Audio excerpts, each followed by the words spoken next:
We are live. Welcome to Anonymous Bites Back, episode 68. Um, Before I get to our guests, I do have some announcements that I have to make. So if Billy is listening, we'll have to get a way to get and a hold of you. Our show for Saturday has to be canceled, and then on Tuesday we have somebody coming in, so we have to move it to Thursday. Um, that's the best time slot I could get for any of you guys. Um, or we'll message one of you, and maybe you can come in on the latter half of the show. But we'll see. We'll see how our guest is how long he wants to go for it. But anyway, I'd like to announce our very special guest for today. We have Mike Bluehair. Hey, Hey. So, Mike, I know some of our viewers do know who you are, but for those who don't, can you just tell us a little bit about yourself? sure. Like activism career wise, let's see. I'd say I've been an anti authoritarian most of my life, but I was content to just kind of sit back and talk to people about it on an individual basis. When I was at a party or whatever, when I'm bumping into a stranger on the street, advocate for my own anarchist worldview. And I was completely uh, content with doing that post or pre 9/11. After 9/11 happened, and I realized that was that those planes hitting those buildings on TV over and over again, like a metronome of controls, was basically used as a means to. 9/11 to me was like the elite smacking a beehive and then going go invade you know, go take all the resources out of Eurasia. So that was kind of a straw that broke the camel's back for me back in 2001. Then I started participating in whatever activism I could get my grubby little mitts on. Anything that was bucking the system, I would participate in. But I'd say I'm most known for my cop watching. About almost five and a half years ago, a very good friend of mine, Carrie Medina, was filming a kid, a 16-year-old black kid being arrested. She was live streaming. The kid was prostate face down on the ground, and the cop basically walked up to her and demanded her camera and twisted her arm just because she was documenting from like 30 yards away. You know, uh, Carrie and I sat down and decided to form a group that would systematically observe law enforcement in public space, meaning we do it all. It's kind of a formulaic sort of way. It's when you show up on a police scene, you document the time, location, narrate what you see, call out all the badge numbers that you see, all the police license plate ID, call out the number you see on the car while you're narrating to the audience. The idea is that you're collecting data for a potential lawsuit. Think about it as you're kind of an anarchist hall monitor. You're there as a cop watcher to observe and document everything. Honestly, I think it's a community service. I also go out to large type of protest type events. I was very involved with Occupy Portland. I went to many of the Occupy events, the National Occupy Gathering. I've been in numerous uh, protests and riots around the country since I founded Film the Police Portland. And I always show up to work as a watchdog for the people. Whatever region I go into, whether it's Ferguson, I was in Ferguson that first round of riots and protests after the horrid murder of Mike Brown.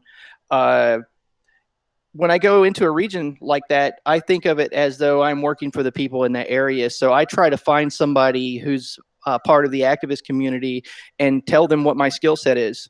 I'm very good at observing police. I'm very good at documenting things. I know what to look for. I know how to get, uh, you know, basically, I can organize a crew of people to observe a protest very quickly. Just uh, there's certain kind of techniques that I've developed over the years just doing this. But yeah, I think of it as a community service. There's a formulaic way you can go about it. If people contact me through my YouTube channel, I can show them how to form a chapter of FTP. We have 4 chapters around the country so far. So that's it. I'm a cop watcher, a police accountability activist. I've been a whole lot of places. I actually went out and covered the Malheur occupation of the wildlife refuge when those militia people and the Bundys and all took over that wildlife refuge out in Malheur County in Oregon. And basically that protest was mostly over land rights issues. What a lot of people don't understand in the mainstream media or just even in the alternative media is that those right-wing people were basically wanting to get a trespassing citation. If the federal government would have given them a trespassing citation while they were there, they would have been able to get it into the court system. Well, whose land is it? Is it the BLM's land? Is it the state's land? They were a bunch of constitutionalists. They were being portrayed to me. I'm an anarchist. I don't have their politics. I'm not a right winger at all. But like seeing what they were about, they were constitutionalists that were trying to challenge the idea of a very strong central government and the Bureau of Land Management taking away the rights and the property of ranchers. That's what they were about. They weren't really about violence. But I really believe Lavoy Finicum was murdered. I mean, if you want to get into that, the man that was shot out there, the person they called Blue Tarp Man or whatever, okay, it's ridiculous to me that it came out that an FBI agent admitted to firing 2 rounds out of a sniper rifle at a man with his hands up, and he wasn't charged with 2 counts of attempted murder. If I or anyone else that's not part of this federal system of tyranny would fire 2 rounds at somebody through a scoped long rifle with their hands in the air, they would be getting murder charges. But instead, this FBI agent is getting charged with, basically improperly dealing with evidence during an investigation. Like, what the actual fuck? Yeah. I mean, there's 2 rules. There's two kinds of law in quote unquote order. There's 2 tiers of it. There's the federal class of human beings and then the rest of us. I mean, that's one of the reasons why I'm an anarchist, is because I exist in this sea of contradiction. Yeah. Oh, by the way, thank you, Anonymous, for not being here. I thank you guys for not being here and never being anywhere. And I, for one, am so appreciative of you guys. I mean, seriously, like all you people that are doing, doxing of naughty people. I mean, I've watched Anonymous go after pedophiles. I've watched you guys go after, dirty politicians, dirty cops. Insert asshole in society here, and you guys have pretty much stepped on them. So, thank you for not doing any of that.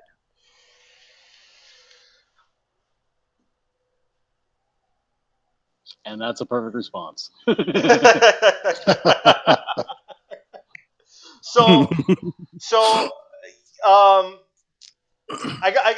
talking about this earlier. We were going to save it for the show, but you guys, have been filming the cops out there in Portland so much that you guys pissed off a DA? Sure. Yeah. I've been in Austin, Texas for about 5 months working with Peaceful Streets Project. It's a really great police accountability outfit. People just need to Google that shit and just support those guys.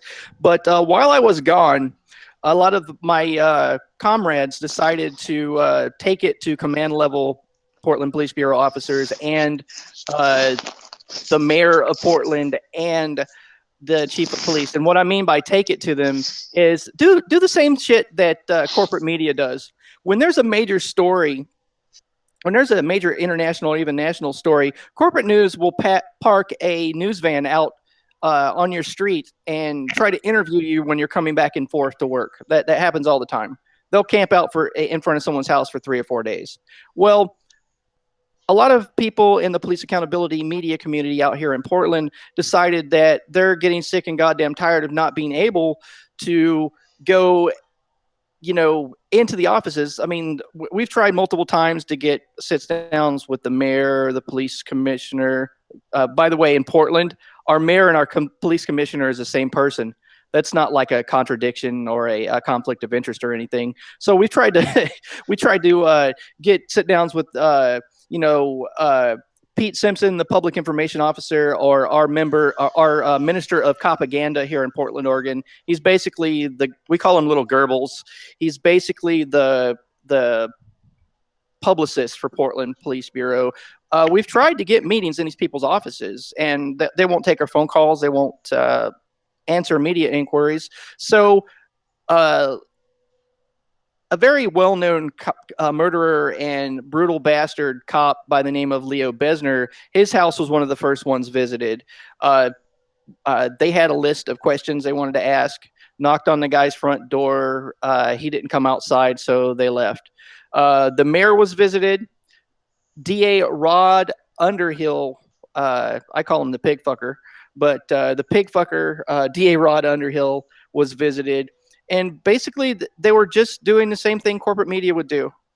There's been a lot of controversy about a comment Bob said to a security guard, which was off color. And personally, I think it's kind of creepy, but not my bag. But all the focus is being put on that the reason why Eli was being held on $250,000 bail, was arrested, was because he was threatening to film cops' kids. It's not true. He was talking shit, and he told a security guard when he was being escorted off a property that he'd filmed the guy's kid. But basically, that's what's going on. We're being targeted for multiple arrests and harassments because of media inquiries. I don't see a difference between what they were doing and corporate media does all the time. And the charges are crazy. They're like harassment. In Oregon, to prove harassment, no, not harassment, stalking.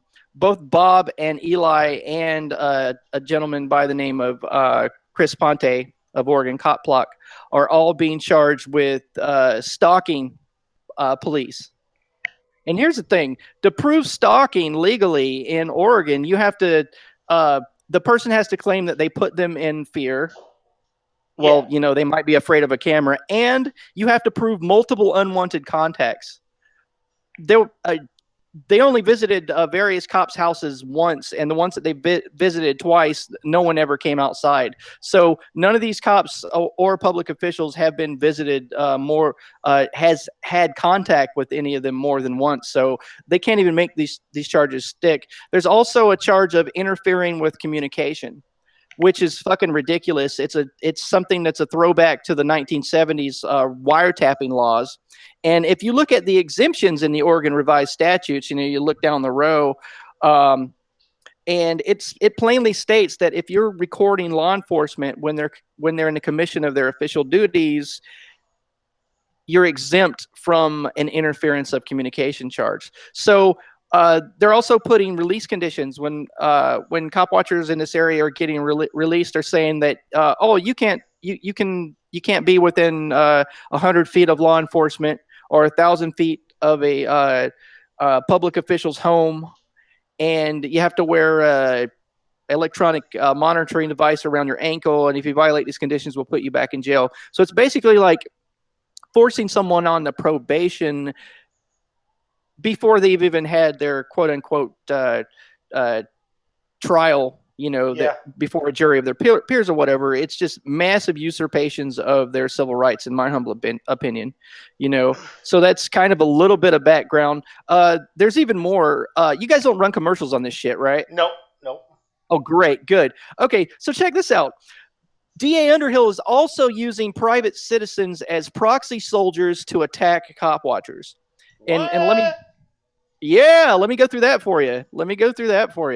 Okay.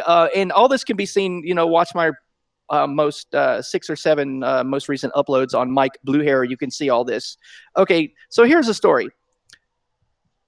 Eli, son of Hightower, is the first one to get arrested for all this bullshit for us engaging in quote unquote constitutionally protected right activity. But Eli films the district attorney's house, and then nothing happens. He just goes and knocks on his door. Guy doesn't show up. He goes about his business. A couple days later, he's Googled, or he's figured out, I don't know how Eli figured this out, but he figured out where the home of our public information officer is, or Little Goebbels, or Sergeant Pete Simpson. Pete Simpson actually sold the house. So Eli mistakenly went to the wrong home, and the guy got pissed off and told Eli to fuck off and go down the street, and they argued, and Eli fucked off and left. As Eli's down the street, the police snatch him up. Right? Yeah. Eli was running a live stream during this, and sorry about how convoluted and long the story is. I mean, half your viewers are probably not listening. But okay, so Eli's live streaming this whole thing, and the police pick him up for visiting DA Rod Underhill's house. So they put him in jail. Another cop watcher is watching this live stream by the name of Robbie. Robbie's amazing. All this stuff can be seen and detailed on, just watch my last 5 or 6 uploads. It's all there. Robbie decides to go down with his girlfriend and try to figure out why Eli was arrested. Yeah. Okay, so Robbie and his girlfriend arrive at the wrong house, which he knew was the wrong house, and he was just wanting to ask questions. Robbie's I wouldn't say he's weak, but he's timid. His demeanor is timid, so he's not really an intimidating type dude. That's not his bag. He's a gentlemanly type fellow. In either argument ensues. The guy ends up trying to. This is according to Robbie, because there's no video evidence of this for the reason I'm about to tell you guys. So according to Robbie's side of the story, an argument ensues. The guy tries to grab Robbie by the neck. Robbie pushes him off him. Then the guy goes at Robbie's girlfriend, grabs her by the neck. Then Robbie pulls out his cell phone to start filming. Dude grabs the phone and walks in his house. So they call the police. Yeah. Okay.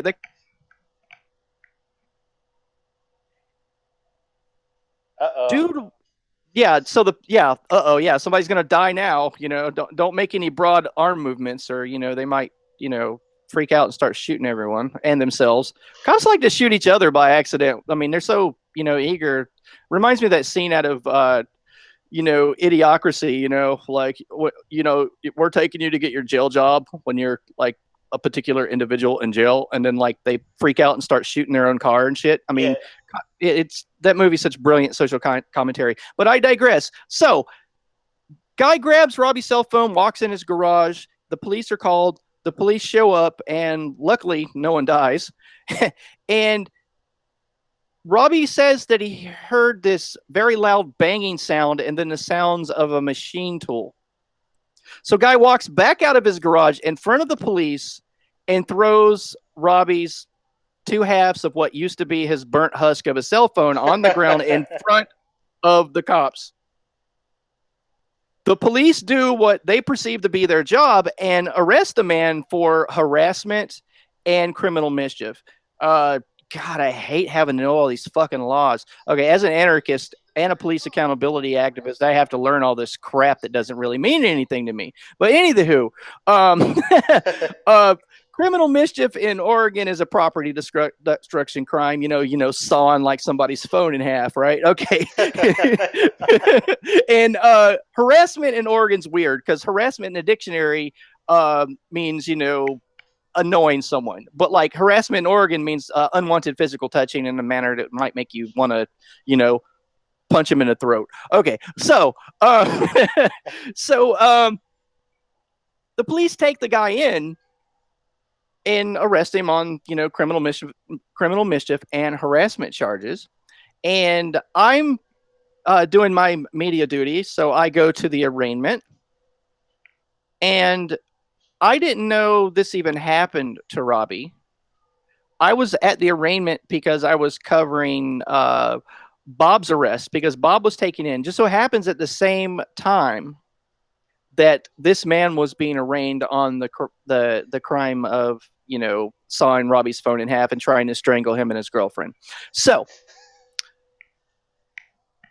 the DA refused to prosecute the guy that tried to strangle the cop watcher and sawed his phone in half. And not only has he refused to prosecute it, but the guy was so flippant and so sure that he was not going to get in trouble in the foyer to the courtroom before he went in and got his charges no completed. What? He straight he told me on camera, and this video is on my channel. Just Google Mike Bluehair and check out the video. But he actually tells me on camera that, in quotes, I took the fat one's camera and I took it in. I took it in and hit it with my dead blow hammer, and I had to run it through my saw to put it out.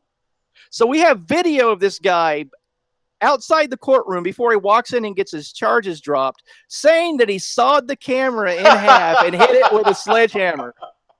Okay, so the DA is not prosecuting this man for obvious reasons, for obvious punitive reasons.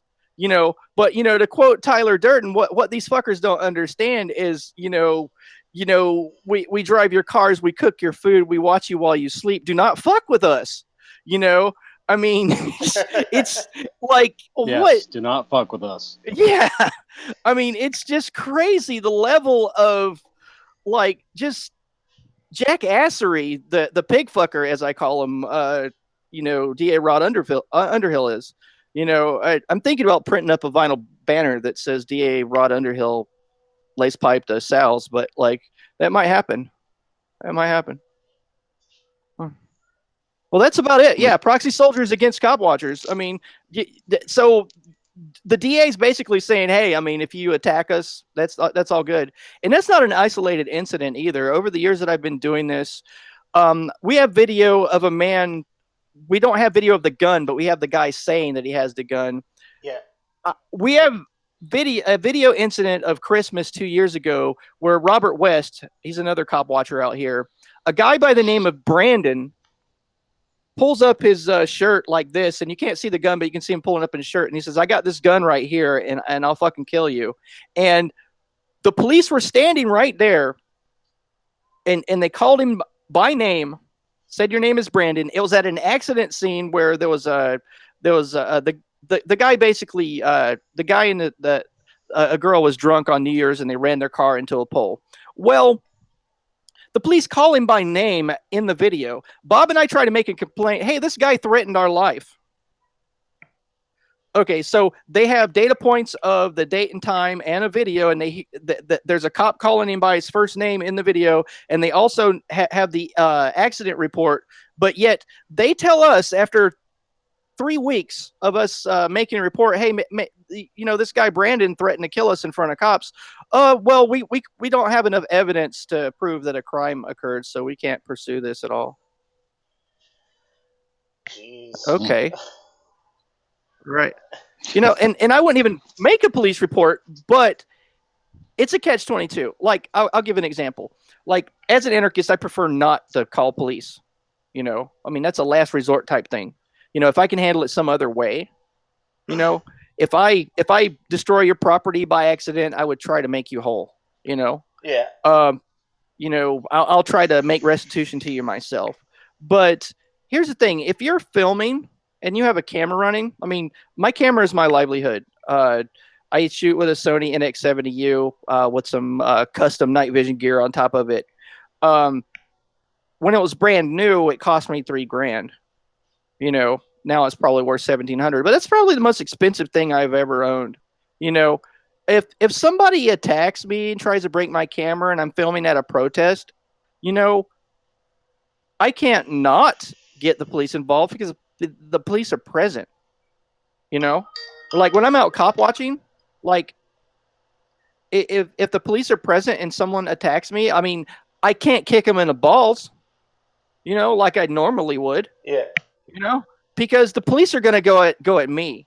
Like I've seen this happen time and time again where the police are of the opinion that most police, I mean, there's some of them that try to do their job, and try to be a good citizen, and they're brainwashed into the system, and they believe that they're being the quote unquote good cop, and that they're actually decent, moral human beings. There's a fair amount of people in law enforcement that are like that, but the majority of them are of the opinion, and they show you with their actions that if you're scrutinizing them, you're documenting what they do. If you're a serious cop watcher, Yeah. and you've been doing it for years, you have divorced yourself from any protection that they feel like they owe you. I mean, I was always under the assumption that most cops don't know the laws that well themselves, when it comes down to the fine details, really hard through my experience. I mean, I've filmed hundreds and hundreds of police interactions with public, hundreds of arrests. Um, really depends on the cop. A lot of them get a very cursory training, very bare bones kind of training. Yeah, That's why they have different kinds of divisions. They'll have a traffic division and they'll have housing division. Like some cops are only patrolling projects in inner cities. They'll have a gang task force. They'll have in Portland they have a gang and a gun task force. It's like violent crimes that have to do with guns or gangs, and then they have you know sex trafficking task force, and they have Oregon Liquor Commission, which they only deal with just the laws. They're compartmentalized, just the laws that have to deal with people trying to sneak IDs in to a bar, and are the bars complying with certain kinds of federal regulations? And they're all myopically self-interested in those little specializations. So when Joe Blow off the street comes by and commits a crime of harassment or any number of other what I call victimless crimes, maybe that cop is just compartmentalized into that one specific area of his vocation, like they all are, and they appear like dumbasses. So a lot of times they're actually reasonably intelligent people, but they're just doing a very compartmentalized job, I would say. And then you get your amoral operator cop. Those are my least favorite. Those are the reason why I exist. A lot of cops are, well, that profession attracts a certain kind of mentality, a sociopath, basically. yeah, Yeah, someone who weighs constantly. Me as an anarchist, I base my decisions and my actions when I'm at my best. I mean, everybody has failings. Sometimes I'm just a fuck up and an asshole. But when I'm on the ball about it, when I'm confronted with a moral situation, I think, is it right? Is it just? And then act. That's why a lot of laws don't make sense to me, and I ignore a lot of laws because they're quote unquote victimless crimes. I mean, I don't see how people being put in prison over a plant is going to help. The drug war is an absolute failure. oh yeah, I totally agree with you on that. I went on to even in college, a lot of rants on that. How expensive it is and how much of a fuck up it is to the system, and how much money they actually spend is ridiculous. Like $40 billion a year. Yeah. Yeah. Mm-hmm. Yeah, there's a really great international organization, actually. It's called LEAP. It's comprised of lawyers, detectives, regular beat cops, judges, some former district attorneys. It's called Law Enforcement Against Prohibition. There's an international coalition of people that have worked in a drug war. And now these are cops and people in the legal system from countries all over the world. Yeah. That believe that prohibition of drugs is more harmful than the net benefit of society. And these are the people that have put the people in the cages. These are the people that have seen the impacts of the drug war. These are the people that have seen the fact that, well, historically, if you look at any kind of prohibition, when government says you can't do something, yeah, it makes that something more expensive. Yeah. Oh, yeah. And it also creates a criminal enterprise for Exactly. for a black market. I used to work as a drug and alcohol counselor for years, and even medically, it doesn't make any sense to me because you're sending somebody to jail not only for the substance because they're under the influence of substance, and it's a diagnosable mental issue. Mm-hmm. So oh yeah, it doesn't. I don't understand how arresting people because they're using substance. I don't know. It doesn't make a lot of sense to me either. No, it doesn't. Yeah. No. But anyway, you were talking. No, I'm distracted now. Talking about something else. Like my brain just trailed off. Hey, Mike. Mike, weren't you the one that filmed the arrest of Pete Santilli at that FBI checkpoint?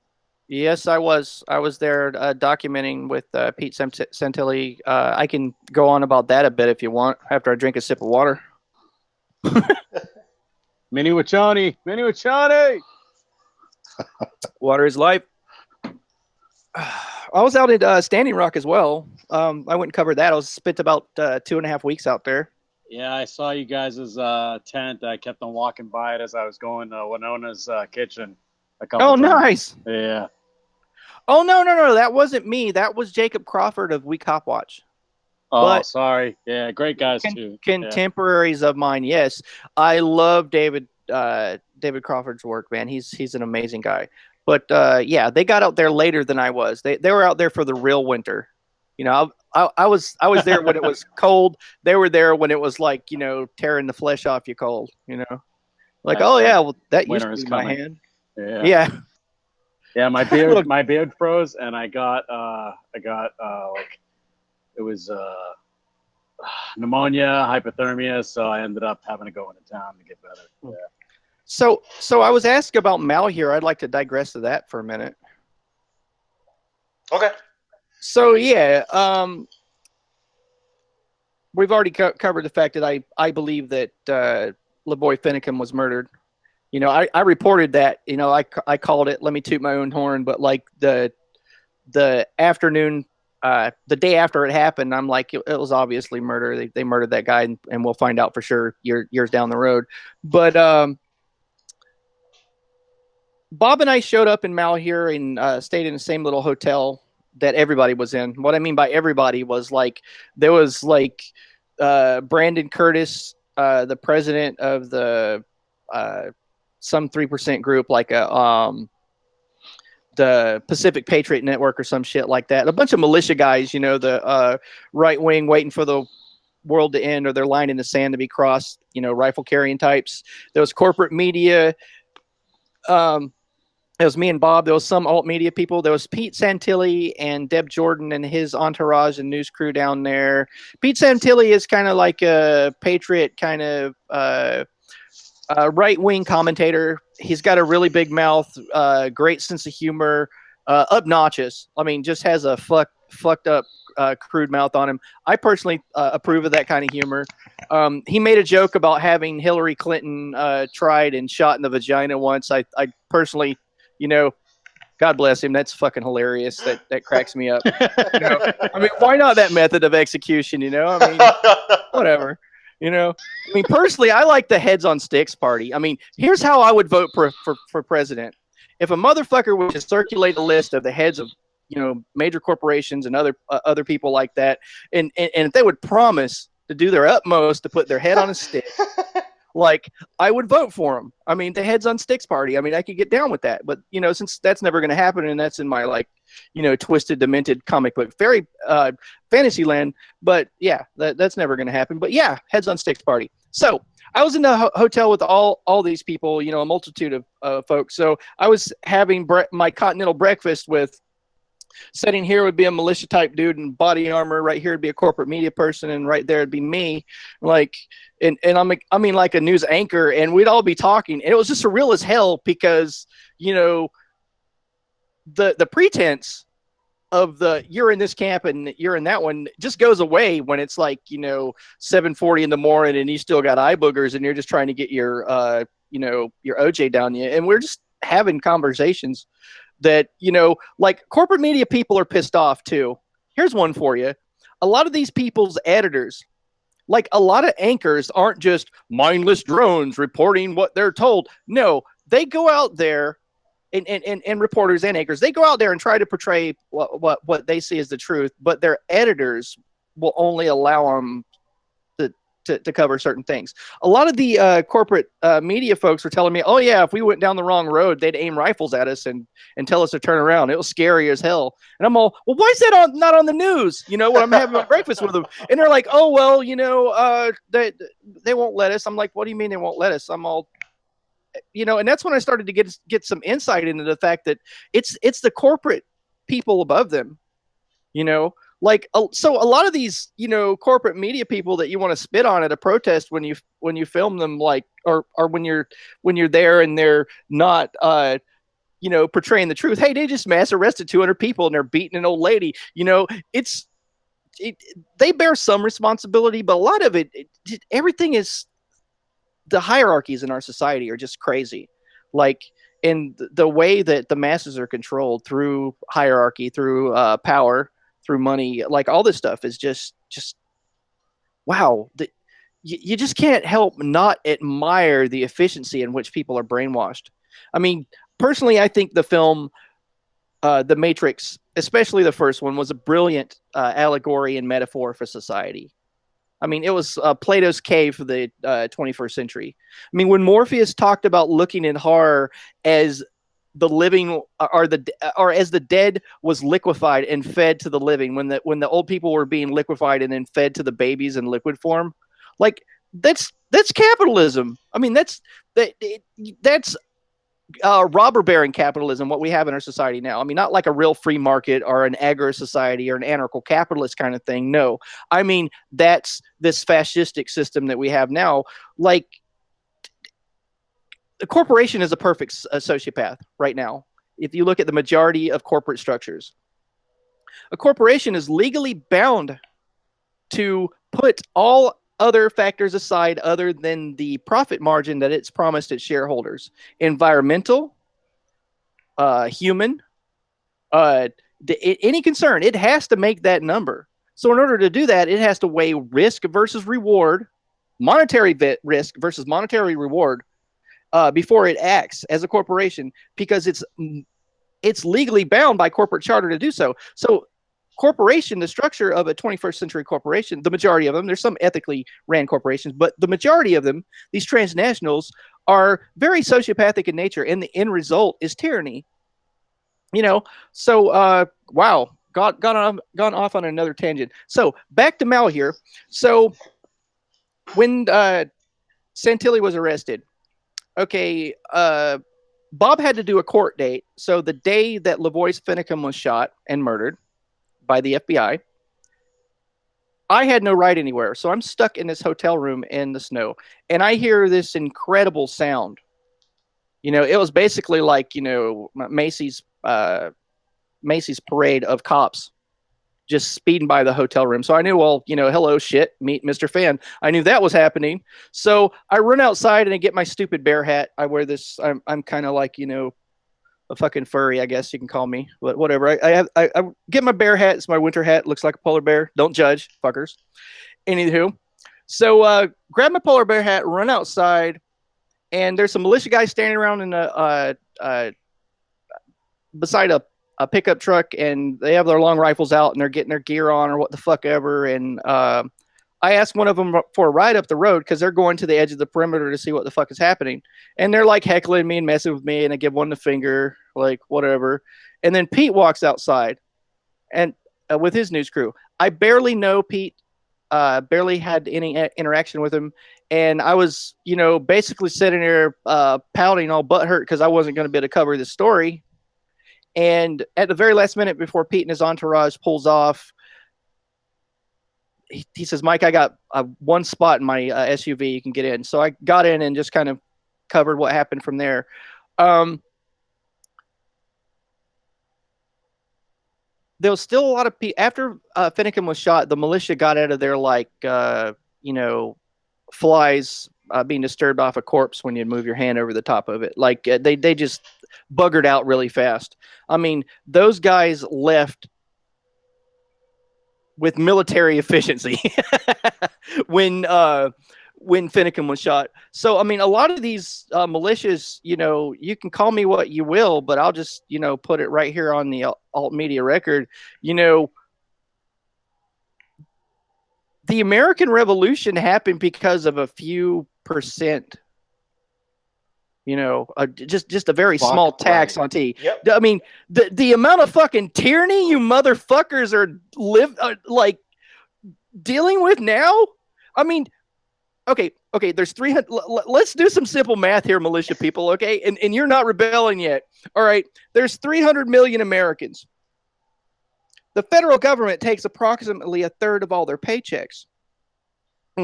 Yeah. So mathematically, there are 100 million full-time slaves in America. Okay, 100 million full-time slaves, and you motherfuckers aren't rebelling yet. I mean, The hardest thing that I find is to convince a slave that they're a slave. Oh yeah. Yeah. Oh yeah. Yeah, you can sit there and talk to them until they're blue in the head, and they will tell you that you're radical, that you're crazy, that you don't know what you're talking about. And then you got to trick them by like making cartoons that have like underlying themes of radicalism in order to get them to like go, oh, hey, that's what he was talking about 8 years ago. Yeah. I actually do have some cartoons, like I'm not on this page, but to try and just explain how the Federal Reserve works, what a straw man is. Right. It seems to get the intelligence level. I don't mean to like talk down the American intelligence level, but there really has been a dumbing down within American society. Well, there's a dumbing down, and there's also a 50 to 60-year propaganda that has gone through everything. You have people that have been propagating the same lines that the CIA wrote in the 1950s to their kids and to their grandchildren, to the point where all it takes is 3 generations to enslave a whole society. You have the first generation, right? You have the first generation that says, oh yeah, this is the way we're going to do it. And then you have the second generation that says, well, this is the way my parents did it. And then you have the third generation that says, well, this is the way we've always done it. It's that easy. Hear, hear. But I'm preaching to the choir, of course. Yeah, it's kind of like, masturbation at this point. It's like, I'm so subversive. Oh, God. You know what I wish? I wish there was 20 of me. Yeah, somebody said that to me recently. Really? Right. I agree. Well, and so what you talk about with Fincham, yeah, he was murdered. I saw the video. He was murdered. Mm-hmm. He just sat there. He was like, what, 5-10 feet from the car or the truck they were in, and that was it. They just took him out. He goes to stand up, and he stands up out of the car with his hands in the air and says, "You're going to have to shoot me. You're going to have to shoot me." And he actually takes a few steps through the snow before they shoot him. But yeah, but they're firing at him while he's sitting. He's not fully stood up yet. He's like in the commission of getting up, and you can see both his hands going out the window up. And the first shot goes through the roof of the car, and the second one goes through the window. And then later, they claim state police shot him with pistols. I think he was wounded when he was first standing up, and it took him a few seconds to register. As a police accountability activist, as a police watchdog, I've had to read through more ad nauseum police reports and legal documents and pieces of discovery during police shootings than anybody should. Something that happens, if you get shot with a high-powered rifle, it takes you a few seconds to register the pain because it just severs the nerve so fast. So what I believe actually happened to Finicum, I believe he was shot. One of those rounds that went through the roof of his, either the one that went through the roof of his truck or the one that went through the window, hit him in the abdomen, and I believe he was clutching at his wound when they shot him. Interestingly enough, Finicum carried a single action Russian pistol. I believe it was on his right hip. And the single action Russian is like one of those old timey guns that you would see John Wayne carrying, like the old Colt Peacemaker. And single action means you have to cock it each time, pull the hammer back with your thumb and fire it. I'm not a gun guy, but I believe I'm right with this. Now, they claim that he reached into his jacket pocket to get a gun that ended up belonging to Ryan Bundy, like a pistol.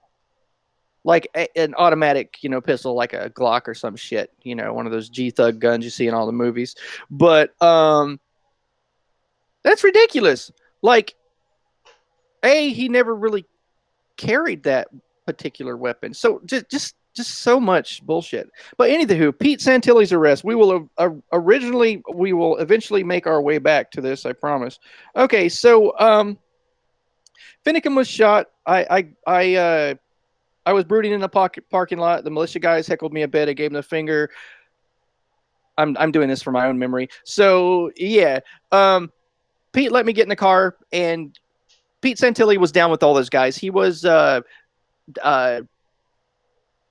very. I have to watch my words because FBI and CIA and Threat Fusion Center and all that's probably recording all of this. Yeah, because I was there, and they probably want to give me federal charges. Anywho, I know Pete was close to those guys, and he live streamed almost everything. So he had what he thought to be a fair amount of social influence in their inner circle. So Pete, myself, and his entourage first went out to that X-Files FBI compound at the airport in Burns, Oregon. They set up something that literally looked like something out of the X-Files, man. It looked like, they had a fucking alien spaceship, under tarps or something. It was just crazy. I'll give you an idea of the lay of the land. You had, a few dozen militia people and right-wingers open carrying pistols. And when I called the Harney County Information Line, to give you an idea of how many cops were in that county of less than 2,000 people, they told me that 28 law enforcement agencies, both federal and local, were present. I know for a fact because I saw them. They had a drone, an airplane, and a helicopter. Oh They my had God. six MRAP I think it's called an MRAP, MRAP. I don't know what the fucking acronym is. It's a big giant fucking mine resistant vehicle. They had 6 of them.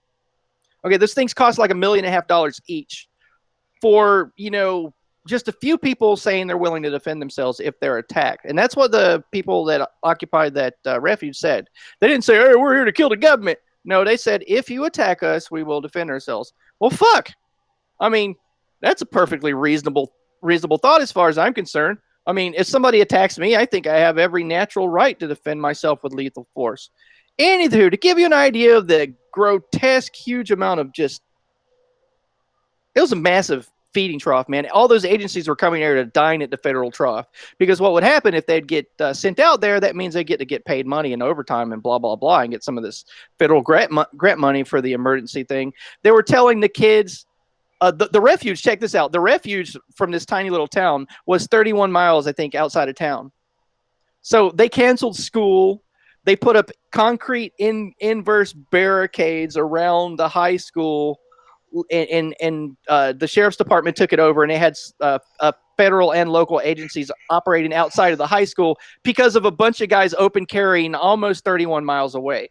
Last time I checked, they don't have a long rifle that can reach that far, but whatever. Okay. This is just ridiculous. They were calling all the BLM employees, all the Bureau of Land employees, and telling them not to come into work. This is the feds because, quote, "We think that the militia people are going to kidnap people and try to hold them and hold them there until they release the Hammonds out of prison or out of jail or whatever." I'm like, what the crazy shit was going on? So in the midst of all that, I got in a car with Pete Santilli, this right-wing commentator that's known for being very brutal and having a really fucked up sense of humor. We went to the X-Files compound out in the and this is all on my YouTube channel, like all this video, except the giving the militia guy the finger part. That was when I didn't have the presence of mind because I was just too busy into my bird giving. But everything aside from that is documented on my channel. So we go to the X-Files compound and approach it, and they shine a light on us and tell us we can't move. And they park the car a few yards away from the entrance, where they have the barricades and the guys with the rifles. And I can see through the dark the guys aiming rifles at us. And Pete tells him over a bullhorn, "I think I can get people to come out of the refuge peacefully. There's no need for any more violence. Just I need to talk to somebody who's in charge. I need to try to get some people in some trucks to get the women and the children out of the refuge because Finicum was murdered by then. And I'll say murder because that's what I believe.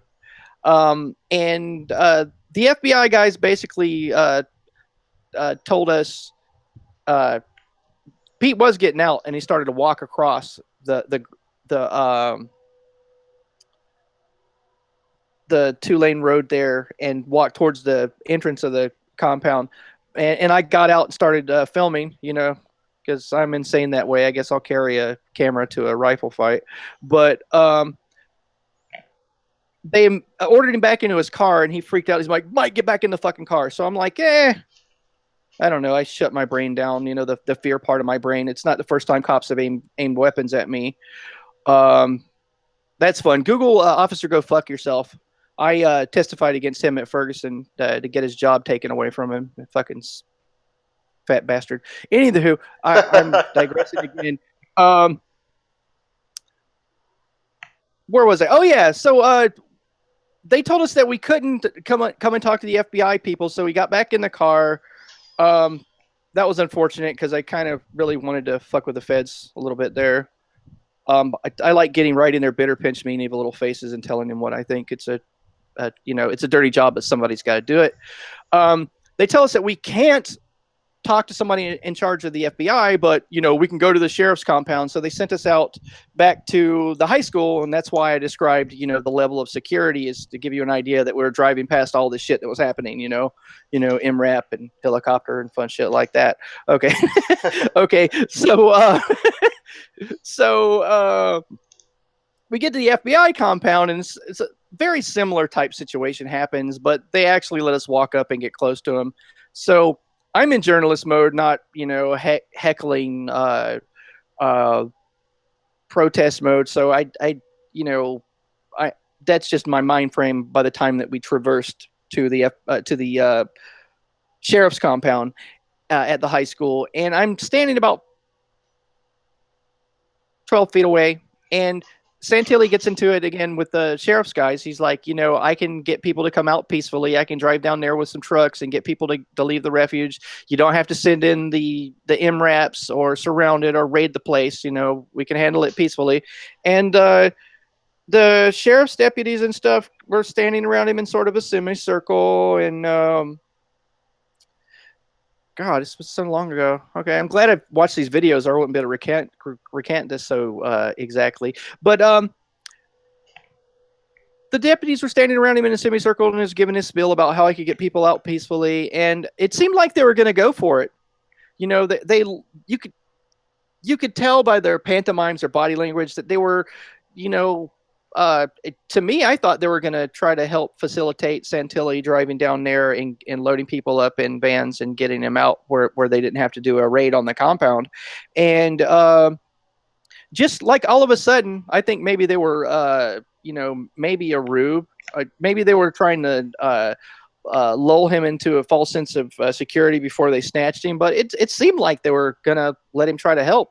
But then all of a sudden they flipped the script and said, "Oh, you're going to have to come with us. You're under arrest." And he's like, "Under arrest?" And that's when the audio starts to get poor because I start doing my, I call it my patented backwards duck walk, where you basically hold your camera up above your head so you can still get the subject. When the cops are coming at you this way, if you hold it up like this, you can shoot down and slowly walk back. Yes, I'm complying. Yes, I'm following your orders. Yada yada yada. One of the sheriff's deputies or FBI, I couldn't see because they're what agency they worked for was written on their back. They were walking at me in body armor. The Santilli and his crew in the car were behind me about 15, 20 yards back. One of them tells me not to film. I'm like, no, I'm not going to do that. I'm not putting the camera away. That's not happening. Another one said, it's okay if you film. You just got to keep going backwards. I'm like, okay, thanks, sir, for reserving my right to film, yada, yada, yada. So I keep walking back. And as they finally got to Santilli's SUV with his two other workers, people that work with him in his media crew, and his, I'm assuming that Deb Jordan is his girlfriend. I'm not sure about that. They seem very close. I don't know him very well. But there's this nice lady in the back seat named Deb Jordan where I was getting in. And before I opened the door, I passed the door because the door was swung open. I passed the door, and before I was able to get seated back in the car, because he told me to step into the car, he aims his rifle at her chest, and she holds her hands up. And I'm all, sir, don't aim your rifle at people. And this pig, this is cop logic, our Fed logic.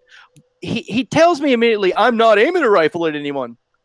I'm like, right in front of me. So he's, I don't know what you call it when you aim an AR-15 variant. That's what it looked like to me. I don't know. I'm not a gun guy. I'm a camera guy, but it looked like an AR-15 variant. At a woman's chest, 2 feet away from me. And I'm like, sir, don't aim your rifle at people. He's like, I'm not aiming a rifle at anyone. I'm like, do they actually believe this shit? Or like, What? Okay, so there's a flashlight on the end of your rifle. Okay, I want someone to try this. Well, actually, I don't want them to try this. Okay, what do you think a cop would do if you aimed a rifle at them with a flashlight on the end of it? Right? They're gonna fill you full of holes. Yeah. But it's okay for him to go searching around in their car with a, AR. Like, what the? Just crazy shit. So that was Santilli's arrest, and we finally arrived at that point. Wow. Well, I talk a lot. Oh.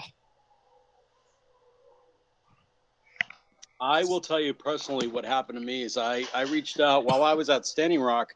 I reached out to Eamon Bundy on Twitter. I didn't think I'd get a response, but he'd just gotten out of jail, and they were trying to use the propaganda of, oh, well, these guys get out of jail, and basically trying to pit, people against each other in the media, saying, oh, yeah, the Bundys get out of jail, but the people who get arrested, Standing Rock wouldn't. So I reached out to him and said, hey, we'd love to have you come down here. Maybe we could, we could meet up. And he actually responded back and he says, listen, I love what you guys are doing down there. I believe in it. But I got to tell you right now, it just wouldn't look good with an open case. I was like, okay. I responded back. I said, you know what? I can respect that. Thank you. And unfortunately, I never heard from him again. But yeah, that was my experience with him. Yeah. I only went down to the refuge twice. I spent most of the time in the hotel room because of the snow and transportation issues. Because Bob had to be driving from Malheur to back to Portland to go to court. But the first time I showed up down there, I have to say this.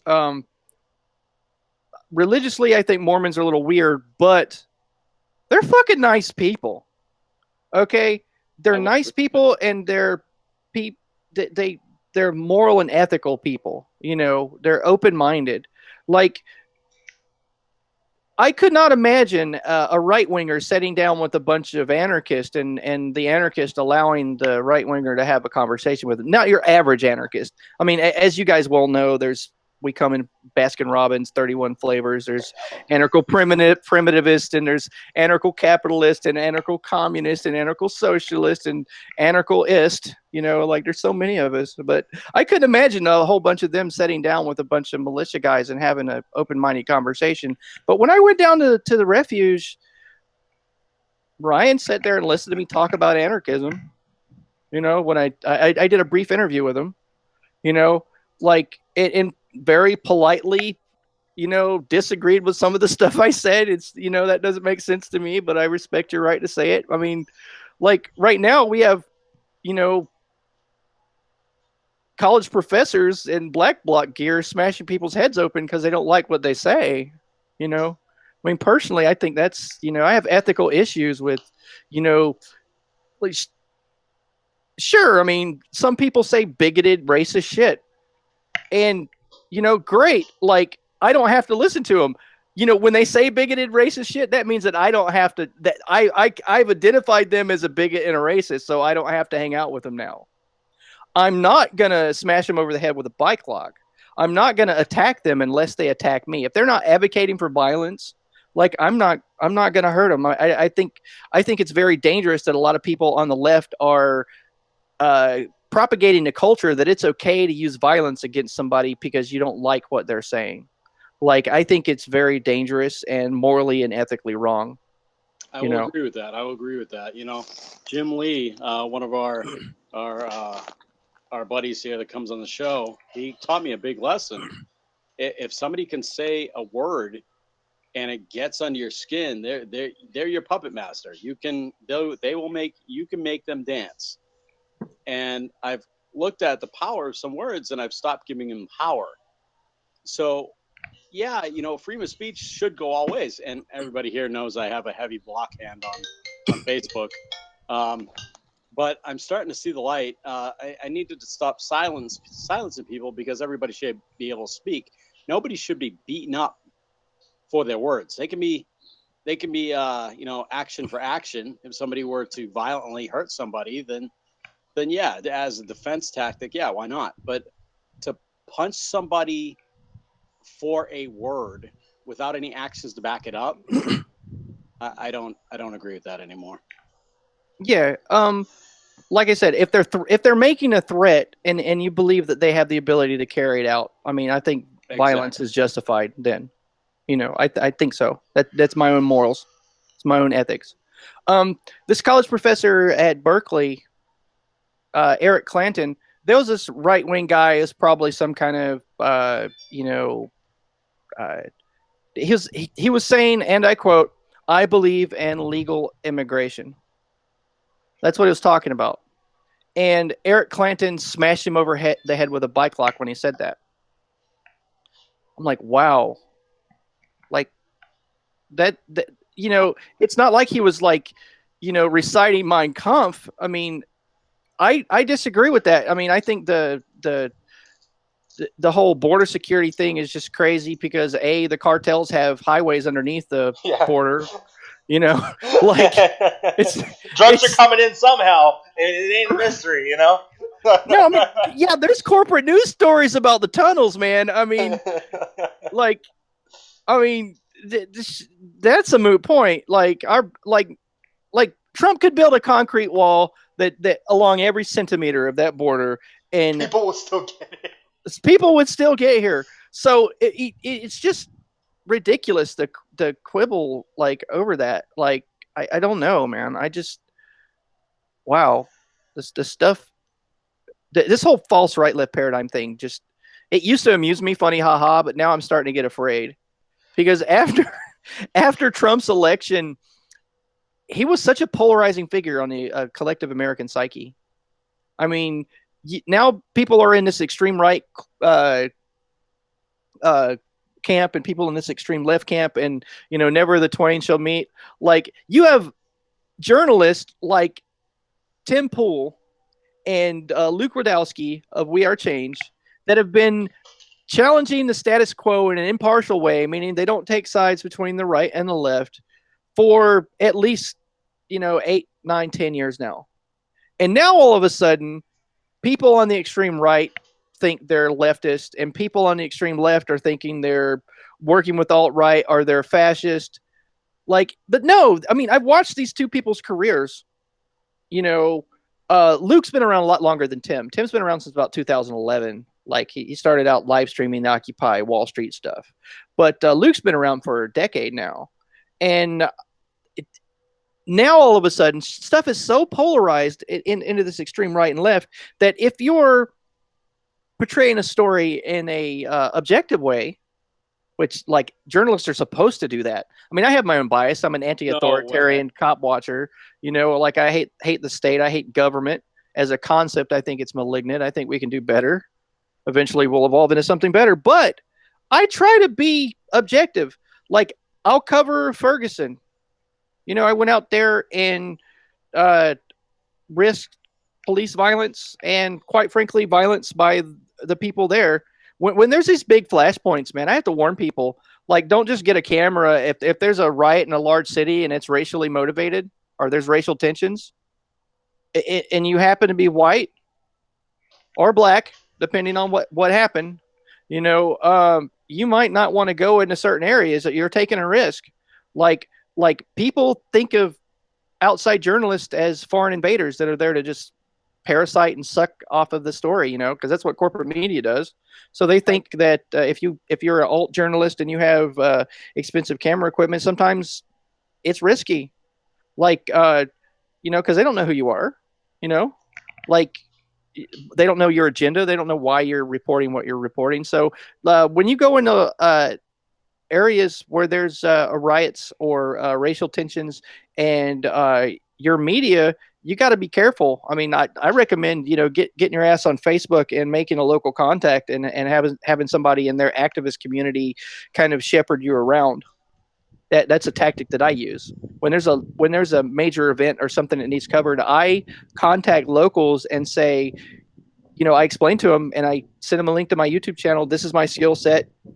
I'm an anti-authoritarian cop watcher. I will keep the cops accountable and document everything they do to you during your protest or whatever happens.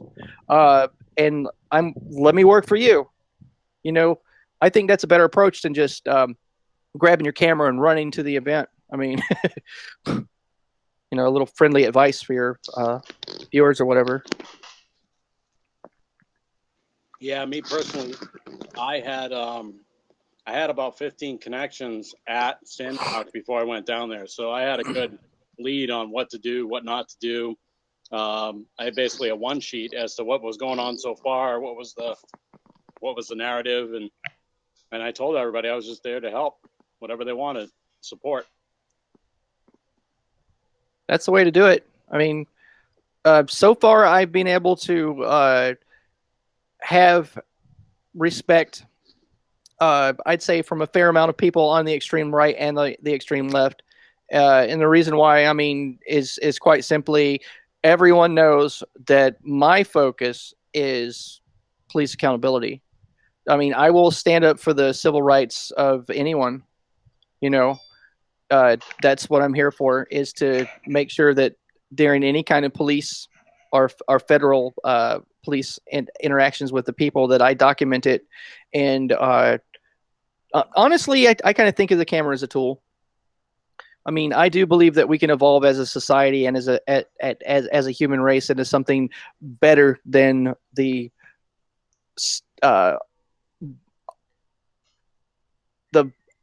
vertical integration of power, the power structures that we have now. I think we can evolve into something better eventually as human beings. And I heckle a lot. I talk a lot of shit.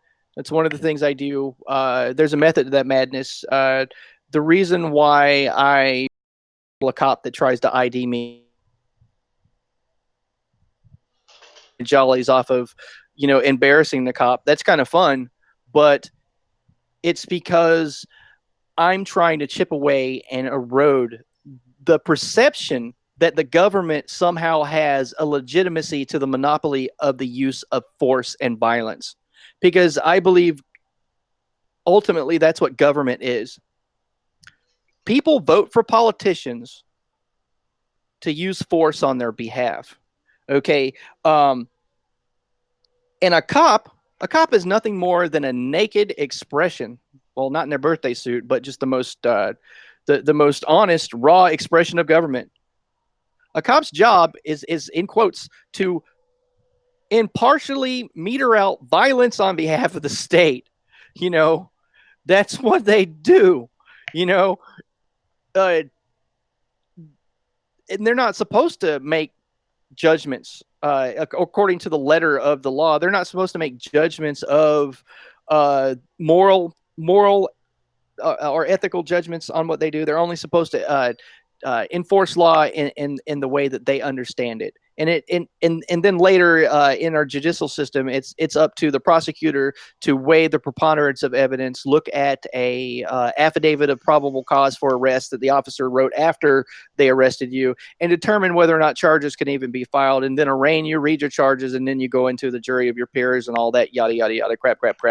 And then I heard someone mention a straw man earlier, and yes, it is my understanding that every human being that's born on this continent, at least, is basically property. Your birth certificate is a property receipt defining what you are worth. Your birth certificate, since the legal way they define this is that since you came out of your mother's womb, your mother's water, you're a unit, a monetary unit of commerce. And your straw man is basically an artificial person that you agree by contract every time you sign your name in all capital letters. I believe, if memory serves, it's capitis diminutia maxima, your name in all caps. Every time you sign a contract with the government, you are agreeing to represent that artificial corporate entity, that monetary unit. The natural human is not that. I am a sovereign individual with, this pisses me off because the whole right versus left thing. I am a beautiful snowflake. I'm a unique person. I used to use that phrase quite a bit when I was doing something very obnoxious or outlandish, or just, people are looking at me with their mouths open like, I can't believe that fucker has the gall to do that. And I'd turn and look at him and smile and go, I'm a beautiful fucking snowflake. But it's ruined now that, right wingers are calling people on the left snowflakes. So I don't use the expression so much anymore. But yeah, there is that. The straw man, the artificial human. Why is it? People need to get Black's Law, the legal dictionary, and just start looking at some of these words. Words are very powerful, and that's part of that whole brainwashing system you guys were talking about earlier. You're talking about, our great grandfathers was talking about how things should be, and then our grandfather said how things used to be, and then our father says, this is how things are. There's words that have been around for thousands of years. I mean, and that tradition is shit. The slavish obedience to authority is something that's almost pounded into our genetic memory at this point, by repetition, by culture, by all of it. Exactly. Yeah. That's the thing that people don't get about advertising. They don't get about public relations or management relations. Is you don't have to tell somebody a fact. You just have to repeat something enough to where they become familiar, and familiarity becomes fact. And that's why we have a special investigation into Russians, where we know 2 years ago it was bullshit.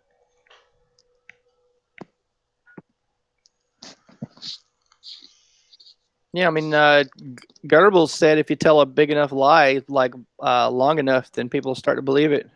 It just has to be the biggest, most outlandish lie you can think of, Apparently, big lies work better than a small lie too. Right? It's counterintuitive. Yeah. Now, Mike? What was going on there? Like last October, I guess it was a police contract or something. I remember something where, like, there was just like bodies flying out of that city hall. Oh, sure. Those cops 3 out of there. That's great. Yeah. Let me get into that. So I call it the Yom Kippur Stampede, because it was like near the Jewish celebration of Yom Kippur. But so Portland Police Bureau, like many municipalities, is very corrupt, and that corruption. My enemy is a police accountability activist.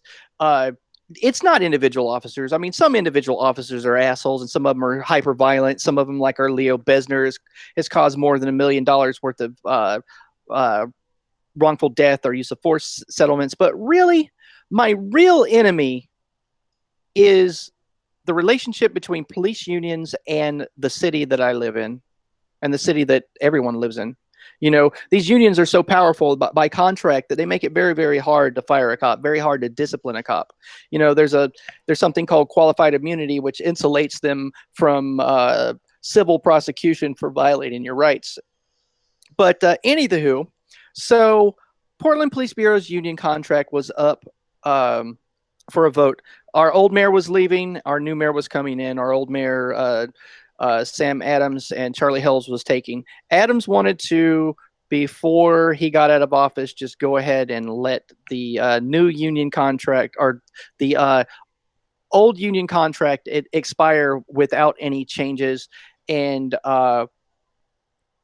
there was a few addendums that he wanted to change that had to do with body cameras and a bunch of other stuff. And there was a lot of public interest. There's a lot of people pro-police and a lot of people that are anti-police and pro this contract and con this contract that wanted to talk about it in town hall like they normally would, like civics, like they told you in civics class, you have a right to petition your government for redress of grievance, yada, yada, yada, crap.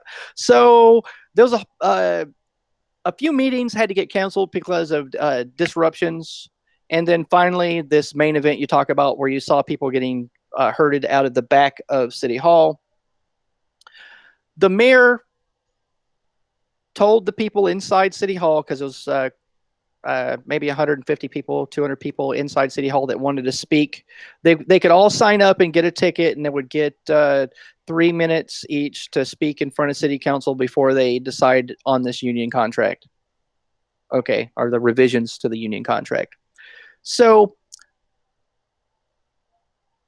our City Hall is like three stories tall, and in the middle floor, there's all the people. and that's where the council chambers are. And they were all milling about in the middle floor area outside of city council chambers to get their 3 minutes to speak. And now this was a multitude of people, some pro union contract, some anti. And God, I'm in love with the sound of my own voice. Is that bad? Okay, so so they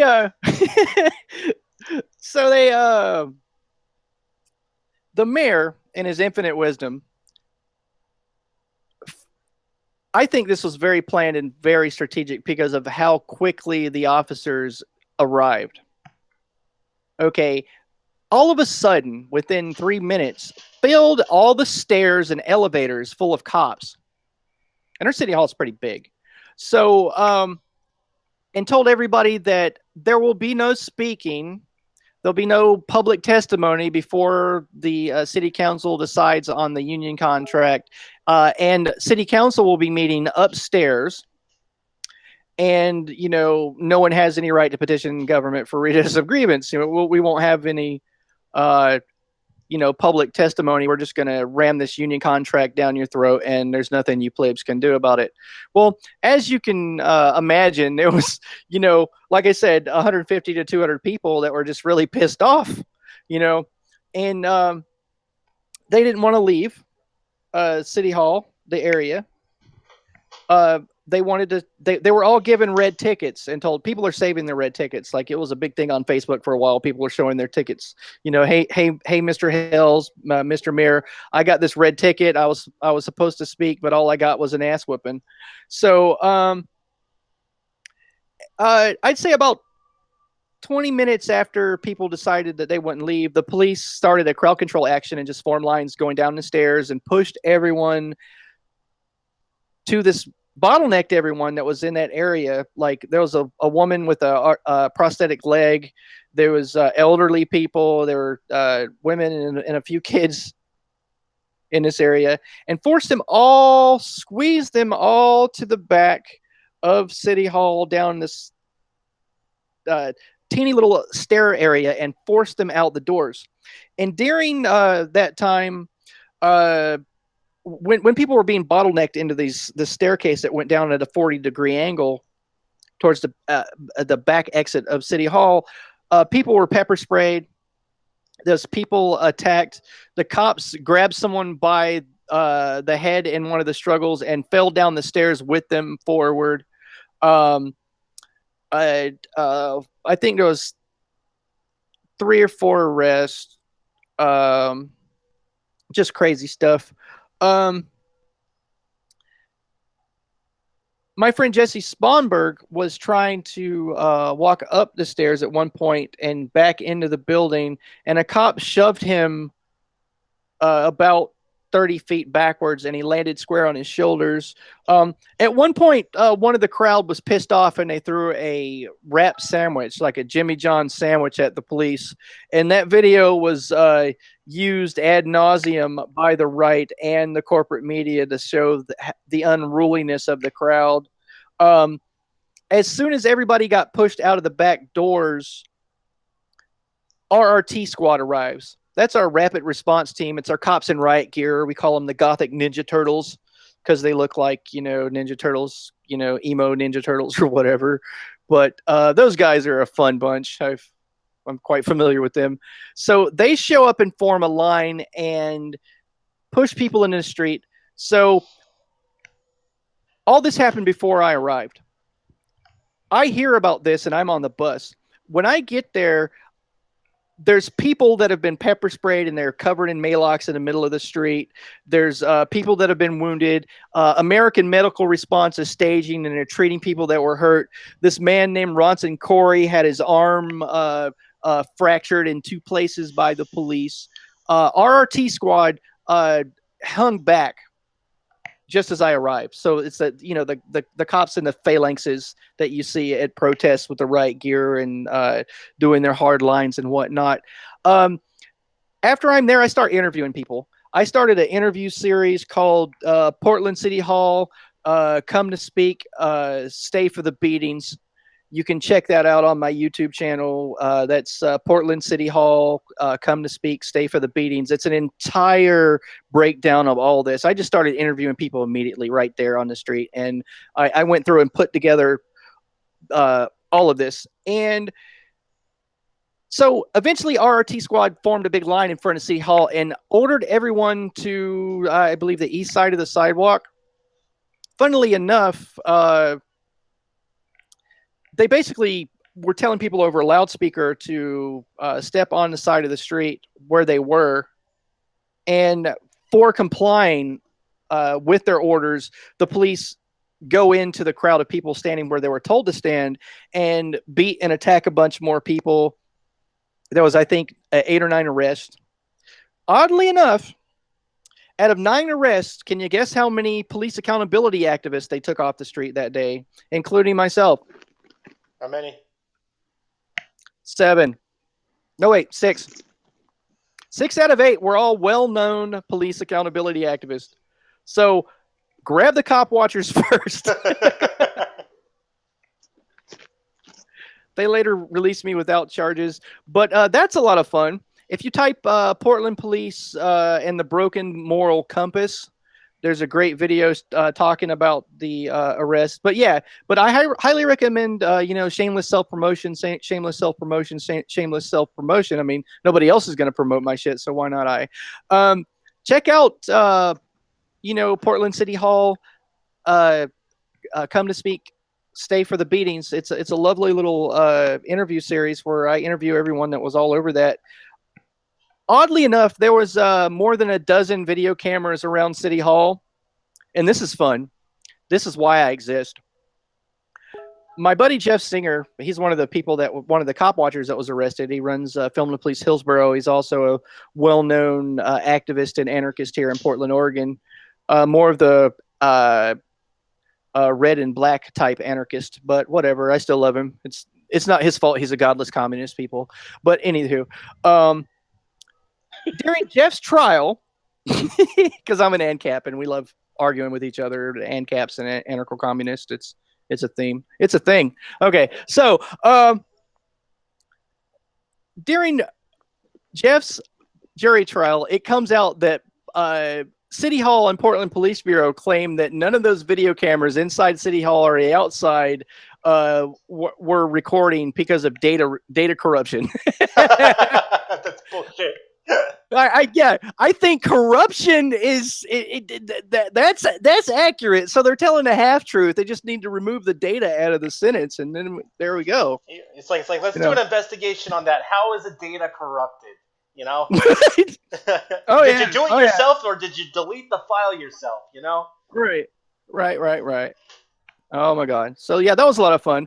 So that's what happened during the Yom Kippur Stampede. Or, all you saw in the corporate media was police clash with people at Portland City Hall. I'm like, yeah, that's the extent at which the mainstream.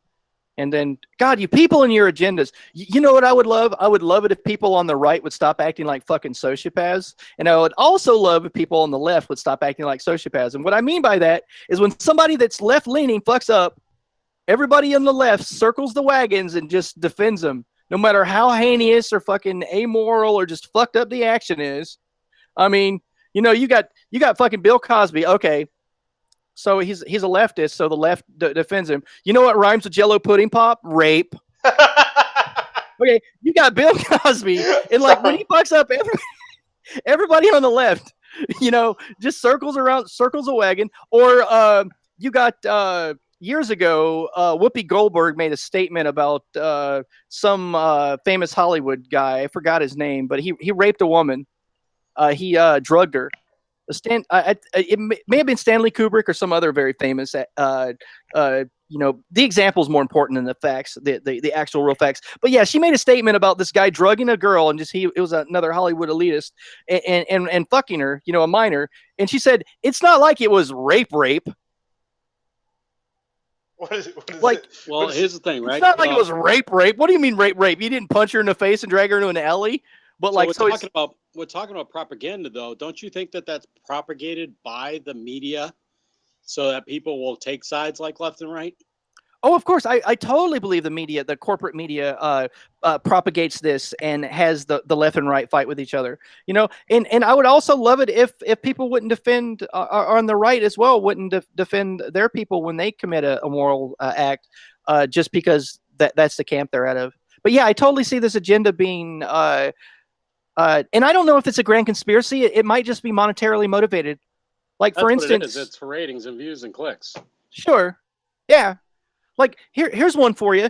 A lot of these people that think there's some kind of grand Illuminati conspiracy theory, gods and goddesses bless them, but I just don't see it like I don't see it in that way. I mean, allow me to get into it a little bit.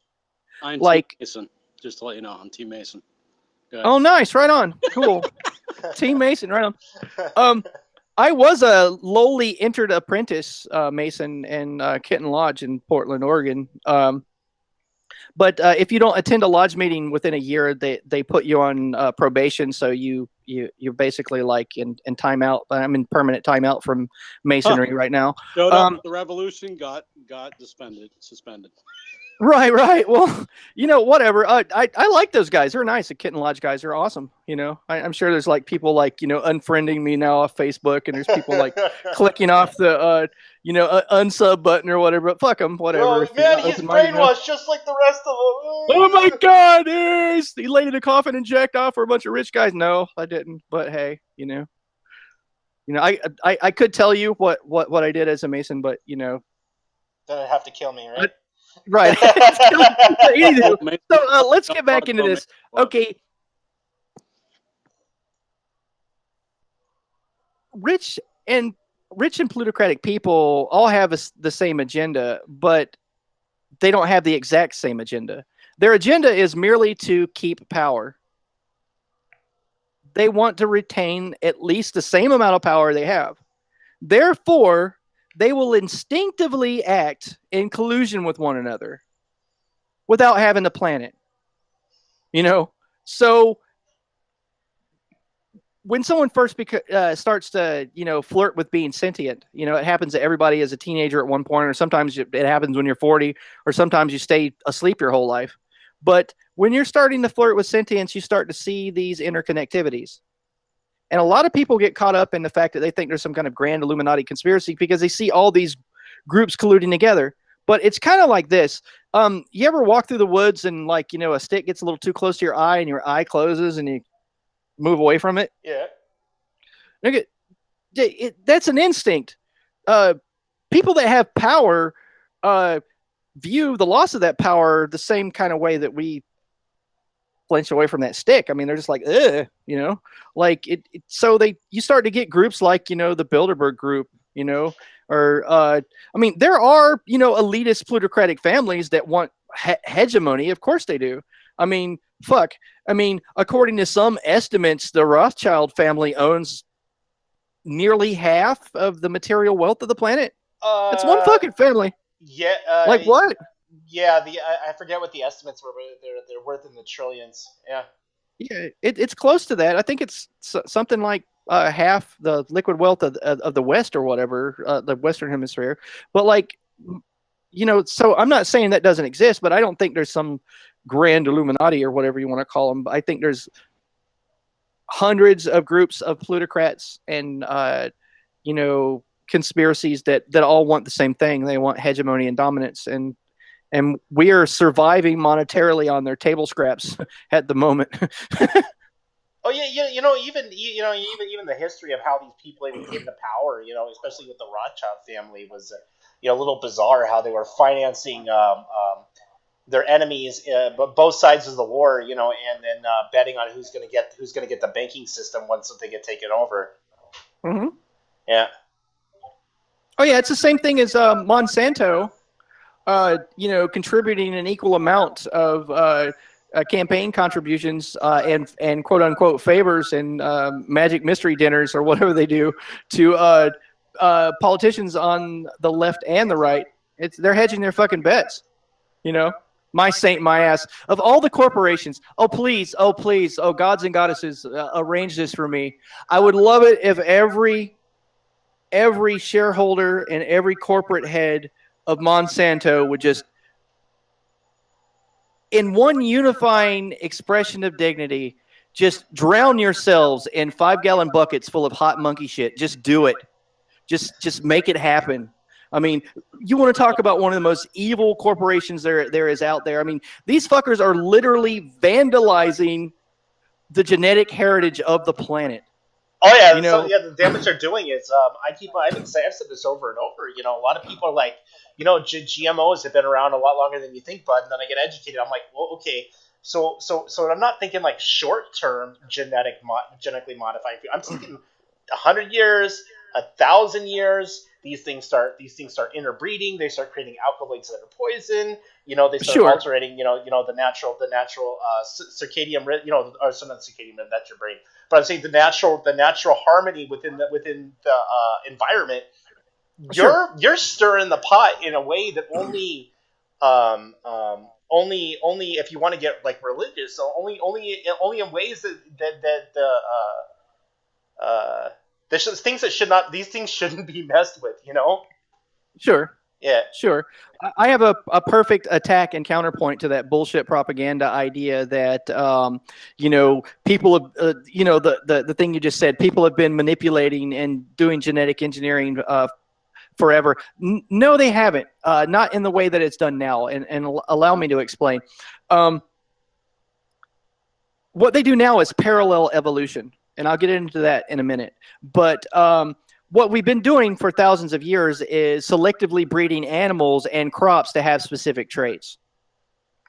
And when we do that, the animals are similar to one another in their genetics. When their cells divide and when their various tissues get put together, the T cells live in the bone marrow, and then that moves out through the bones and through the various parts of the body, and then divides and makes the various type cells. When that shit happens, okay, the creatures are similar.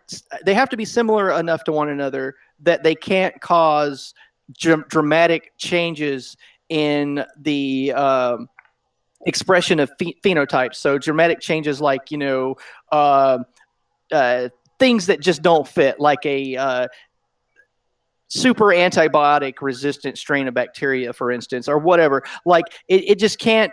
When you're taking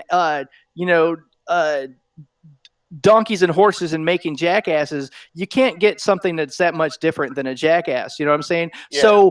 So those things are subject. When we create when we inbreed an animal to have specific traits, evolution through point mutation, because everything mutates a little bit every time it makes another copy of itself. Okay. The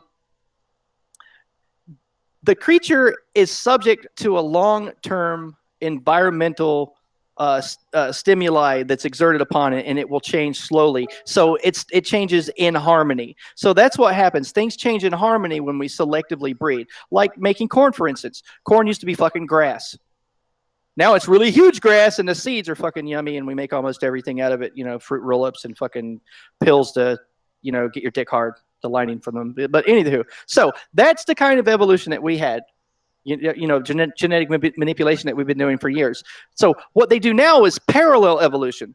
They're going to take this is one kind of genome and this is another, and put them beside each other. And they use various techniques. They have things called a gene gun, which takes microparticles of gold, and they put the genetic material here, the DNA there, and then they spray the microparticles of gold in it, and that knocks off certain parts of it, and then they put the genomes back together.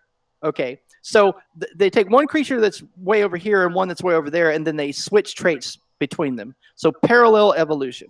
Okay, and what they do when they they take the genome and they spray it with the gold particles is they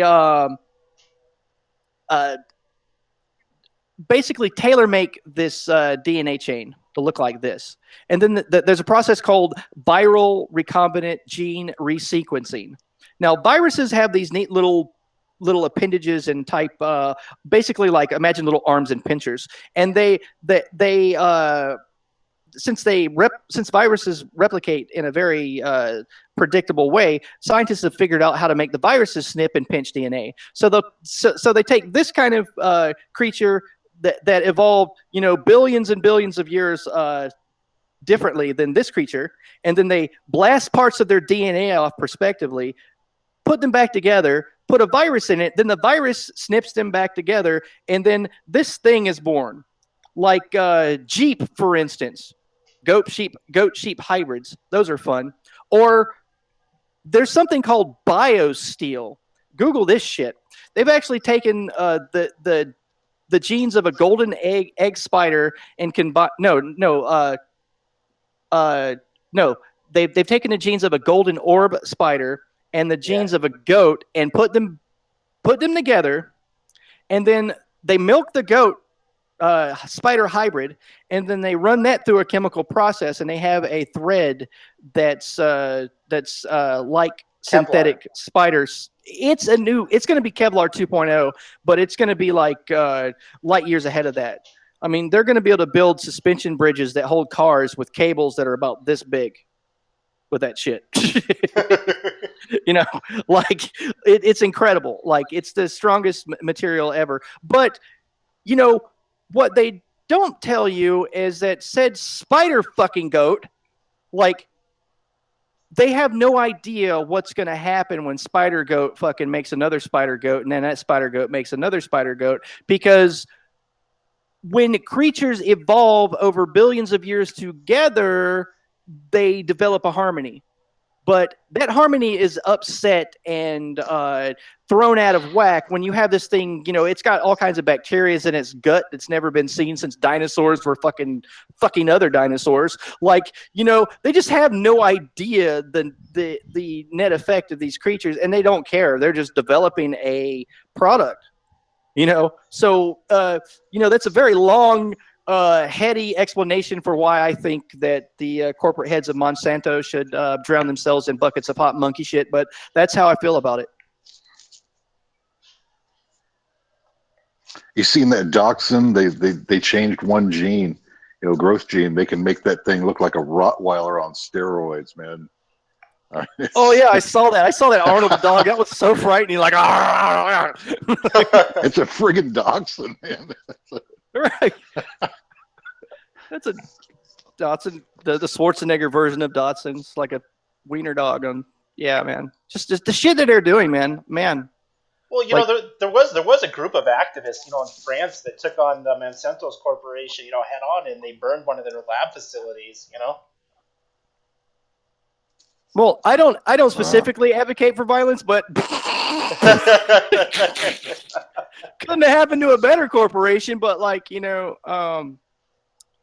yeah, not my bag. But I'm not gonna cry about it. Boy, Monsanto's destroyed so many farmers. When their GMO crap blows into their field and they blame the farmer, for stealing their product. They got a scam going. Well, yeah, you hear what they did in India, right? They got all these farmers in India, caught on. A lot of them bought on to the game that they would for their cotton, and not only did they market it that would produce better, but the seeds were stagnant. They couldn't produce afterwards. So what they did is they sold them to them cheap the first year, and then jacked the fucking price up of the fucking seeds the next year. And there was a lot of these farmers that couldn't pay off their fucking loans, and a lot of them committed suicide. Yeah, it was a couple 100,000. It was huge. Yeah. Totally fucking evil. Yeah. So is there any way for us to know how many people are watching? Like, is there a chat going on right now up there? Is that what that is? At least 3,000 views so far. I got stopped. Nice. I got censored by FedBook from sharing it out at about 20. Well, right now, about 20,000 or 20 people. Right now, I see like 13 people on Facebook. We're also streaming to YouTube, so I'm not sure how many on YouTube are watching. Oh, nice. Now. Yeah. Right on. Yeah. Awesome. Yeah, I was just curious. Well, hi everybody. I've also found out Like over people. I've also found out over long term that a lot of some of the numbers that you see on Facebook Live are a little bit inaccurate, and especially if people are sharing links in odd places. So Okay. yeah. I share links in odd places. That'd make a great meme. But so like, and going back to filming cops. Like, what is the craziest shit you've ever seen? Craziest shit I've ever seen while filming cops. Yeah.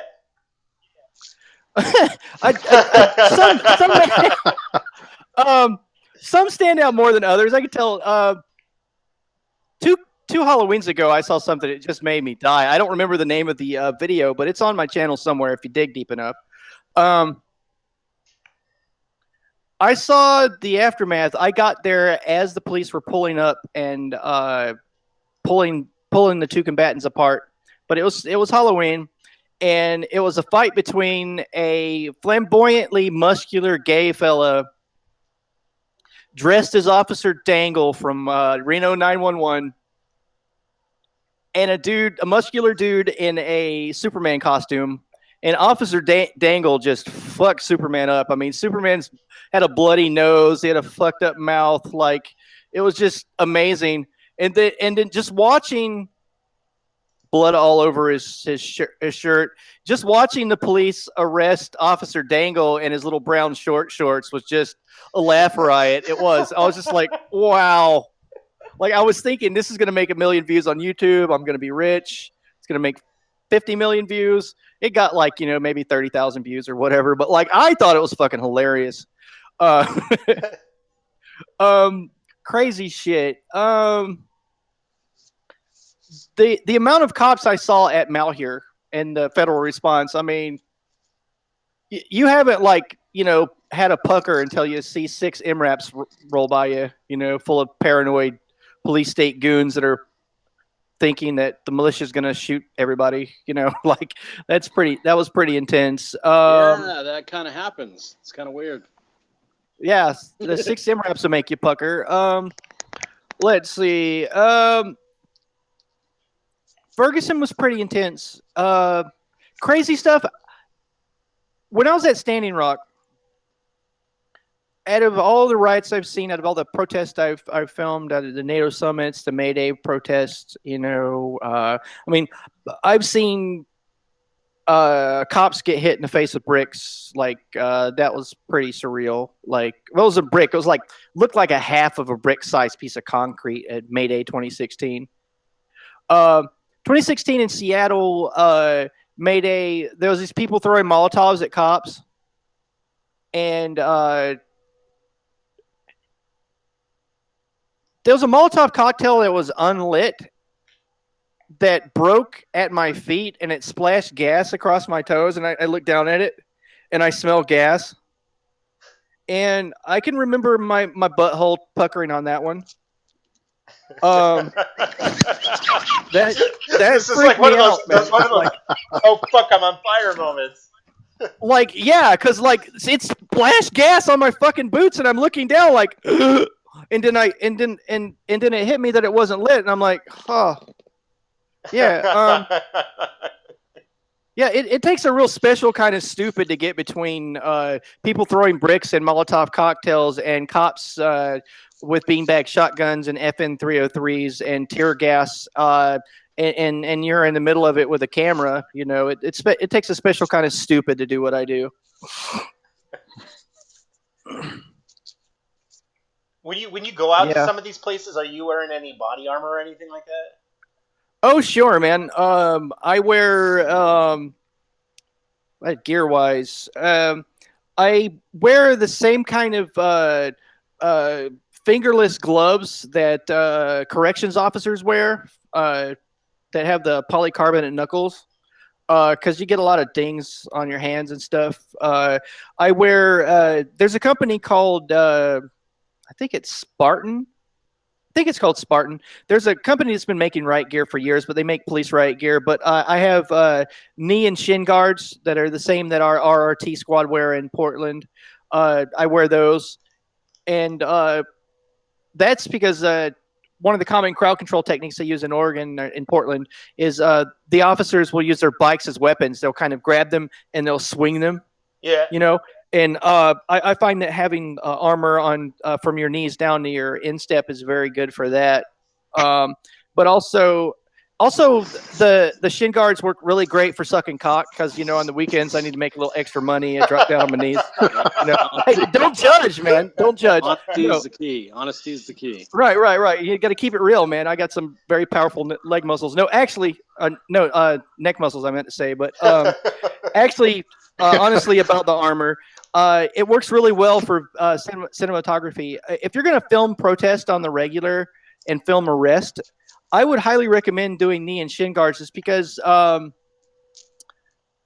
lot of times they take people to the ground, and the best shot is just to go down to the ground with the cops, is to go down low. And I found that wearing the right gear on my knees and shins, it helps to get down on the ground, and it helps not having to think about protecting your knees and just go in there and get the shot. I don't wear it very often. I wear it on special occasions, but I have German police right gear, the upper body. It's fire retardant ballistic nylon that's sandwiched. It's got about an inch and a quarter of foam, and then it's corrugated steel plates. It's very thin steel plates. They're like only about an 1/8 inch steel, and they cover the shoulders and the chest. And there's holes drilled in it every few centimeters, so it breathes. I wear that.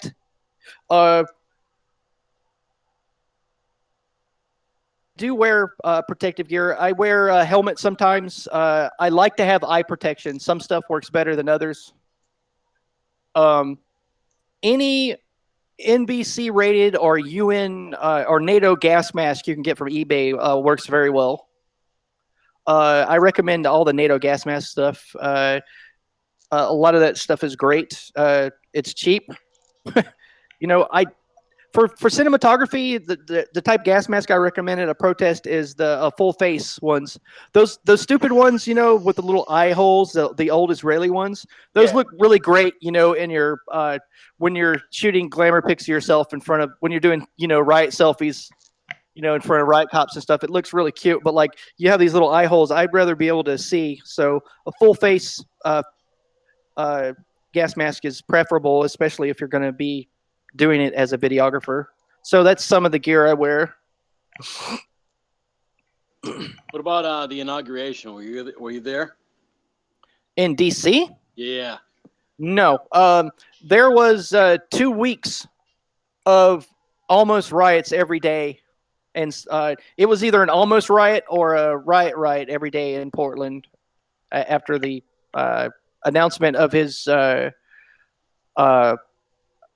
the presidency up into the inauguration. So I was very busy here in my hometown. Yeah, I bet. Yeah, they did. I think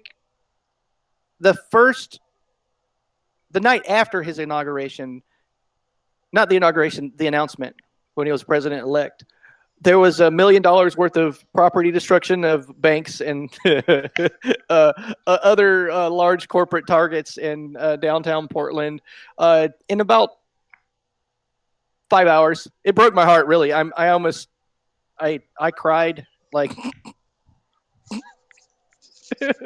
The sad event. Yeah, Chase Manhattan Bank was all the a lot of the windows on the ground floors. But it was, oh man, it was. I was actually gonna say, yeah, I have that famous painting that's been thrown around with Chase Bank on fire. Very sad, very sad. Hey, is that a Guy Fawkes mask in your background there? Why, yes, it is. Oh.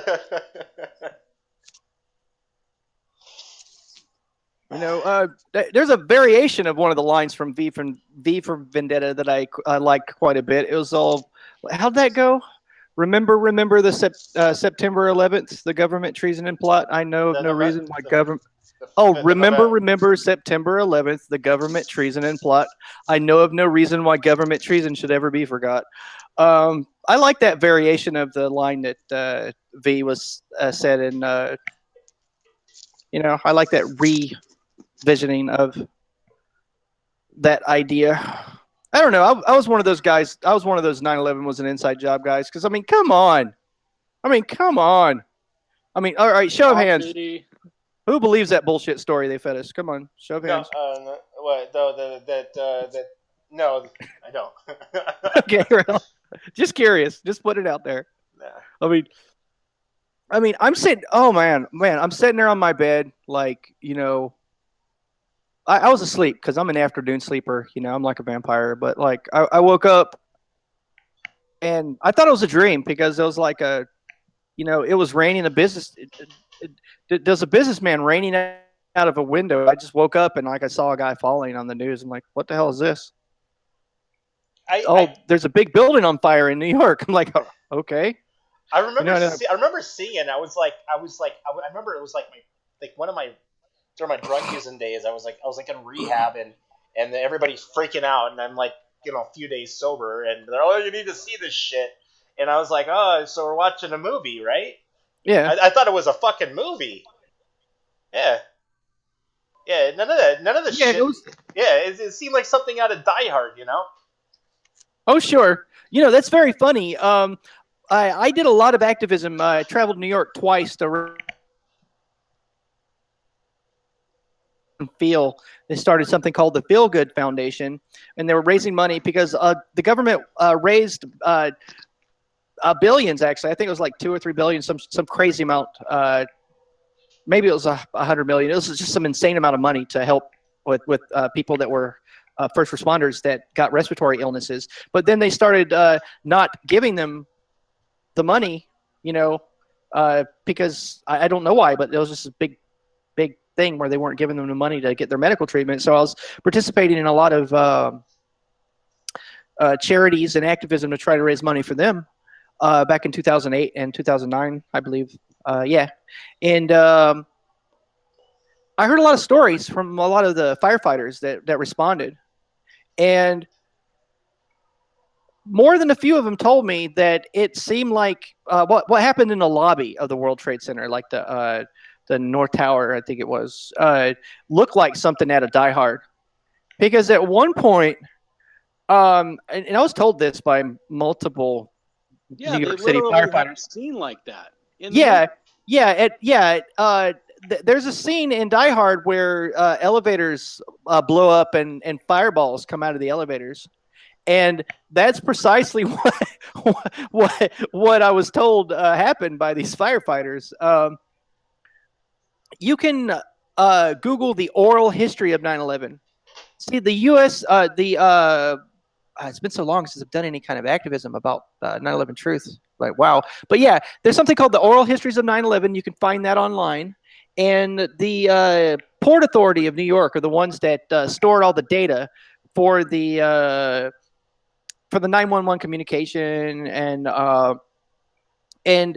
they also paid to have some people go out and interview hundreds and hundreds of firefighters after all that happened. And it's called the Oral Histories of 9/11. You can get a PDF of it and read it. But it only takes, a dozen pages into that before you get to your first accounts of first responders saying there was bands of explosions going around the perimeter of the buildings. Like it doesn't take that long, and the terms multiple bombs, explosions, and yada, yada, yada are used, hundreds of times throughout all those multiple interviews that was conducted. And you can get the PDF. It's not all that hard to find online, It's just crazy. Like the stuff. What hit me about it, what was like, okay, so I was asleep when it first started happening. I thought it was just a fire in New York. And then I woke up and, after the second plane hit the building and the building collapsed, within a couple hours, they were saying on the news, now get this, okay, I'm sitting there watching the news, and they're saying on the news that expert sources and officials, I'm just being facetious. I think they said the officials or experts or somebody in the intelligence community is the way they said it. Yeah. That we believe that Osama bin Laden is responsible. Okay, within hours. Like 3 hours exactly. But 3 or don't 4 you? hours. Yeah, his court case. Remember that one dude that fucking said he was It was 2 years before the incident. It was like 1998. There was a court case with this guy who had made up the group that they're at. He just called it whatever it was called, and then they were starting to call Osama part of this group, the Taliban, and the Taliban didn't even exist until this dude invented it in a court case. Right. They called it the base or whatever. Yeah. Yep. Yeah. Yeah, they called it the Qaeda. base. The base. Al Qaeda means the base. Yes. And No. Yeah. Wait. Just let me finish this. Just one little thing. Right. It's just quick. But so they were saying Osama bin Laden. They're getting reports from intelligence community on the news that, like they're just saying on the news, that Osama bin Laden has something to do with it. So I'm supposed to believe that, CNN and NBC has better intelligence gathering capabilities than the FBI, CIA, DOD, Army Intelligence, Office of Naval Intelligence, all these other spy organizations that's supposed to protect us. I'm supposed to fucking sit there and believe that, Ted Koppel's got it better than they do. Like, why the fuck did it happen then? I mean, we have the resources to make any few hundred miles of the planet glass. So what you're saying is Ted Koppel should lead the FBI. Got it. Yeah, or the CIA, all of it. He should be in charge of the Pentagon. Let's just give Koppel the Pentagon. Just give it to him. He's brilliant. He's brilliant. Right? The first time I heard that theory was Howard Stern. That was the first guy that said, "Oh yeah, we're hearing reports it's Osama bin Laden," and like Tower 7 hadn't even fell yet. Like, I don't even think the second tower had been hit. Like, yet. how's this guy that gets to grab all the titties in the world no more than the CIA, right? It's like... And that struck me as weird at first, but like propaganda. It took me like until watching Loose Change to say, wait a minute, I've seen this stuff. Right. Oh yeah. Supposedly, Osama, like, there's been numerous reports that he died in like 2003 from kidney failure. Yeah, there is that stuff. Well, here's the thing, right? His nose changed. Yeah. Like I've never met a conspiracy theory I didn't like. Just let's talk about this shit forever. But whether or not it was my hop or lie hop, made it happen on purpose or let it happen, the net result is the same. Like, America has been drafted by anger and hatred of an external enemy by proxy of our fear to act as foot soldiers for the elite to pillage the resources of Eurasia. That's basically what we're doing. Like, I just don't know how anyone who's a member of our armed forces right now, and what I mean by "our" is the I'm an expat that lives here. I mean the U.S. Fighting forces. I can't see how anybody who participates in that can, with a clear conscience, think that they're doing a good thing. If you look at the Nuremberg, let's learn from history, people. You look at the Nuremberg trials. The Nazis were not prosecuted for genocide or hung at Nuremberg or put to death for killing 6 million Jews. The actual charge, the biggest charge that they were found guilty of was waging preemptive war. Well, let's think about that for a second. War, well, we think they're dangerous, so we're going to invade and attack them. Oh, you mean like Afghanistan and Iraq? And Pakistan. We've been engaged for 30 years now. Continually. We've been bombing Iraq. Like Operation Desert Storm and Desert Shield, when Iraq allegedly invaded Kuwait and they were taking babies out of their incubators in the hospital and putting the babies on the cold floor to die. Turns out that they hired that little girl to say that statement, that that was our justification to fight Iraq in the first place. Our armed services, our military, our Air Force has been strategically bombing Iraq since 1991, bombing their infrastructure, bombing their their water treatment plants and their electric production facilities, and on and on and on. It went all the way, and still now we're invading them. Okay, they claim that there's no, Bush Jr. like wow he was a special individual. Mission accomplished, right? Mission fucking accomplished. Okay, the green zone in Iraq is 7 miles. They call it an embassy. Okay, last time I checked, when you take 7 miles of territory in another nation that's supposed to be sovereign, as its own autonomy, that's a fucking joke. Can you say puppet state, my children? Okay, you're a foreign invader. You're an occupying force. Okay, so not only is every major nation in the world, all the permanent members, the permanent members of the UN Security Council, all these motherfuckers, all these thugs, the guys with the biggest sticks that run the nation states, all these nation states around the world, all these motherfuckers wage preemptive war all the fucking time. It's what the Nazis were killed for at Nuremberg is done as a matter of policy now by the United States and by the United Nations and by the permanent members of the UN Security Council. Like, preemptive war is just the norm. Oh, we think that they might be up to something, so let's daisy cutters, 40,000 pound, fuel air bombs, and let's drop some. Let's throw some cruise missiles on it and some troops on the ground and call it good. We gotta. Okay, so these people are killing their citizens, so we need to kill their citizens to make sure that they don't kill their citizens. Sounds legit. Sounds legit. It sounds legit. Yeah, it sounds legit. But seriously, we're not the only ones that are guilty. But right now, the United States and our military, the people that claim to be representing me, are the Nazis of the 21st century. For lack of a better term, totalitarian, whatever you want to call them. The great evil. Yeah, the tools of the corporate terrorists. Yeah. China's no different. The CCP, the Chinese Communist Party, the Russian Confederation, all these motherfuckers. All the people are just scum.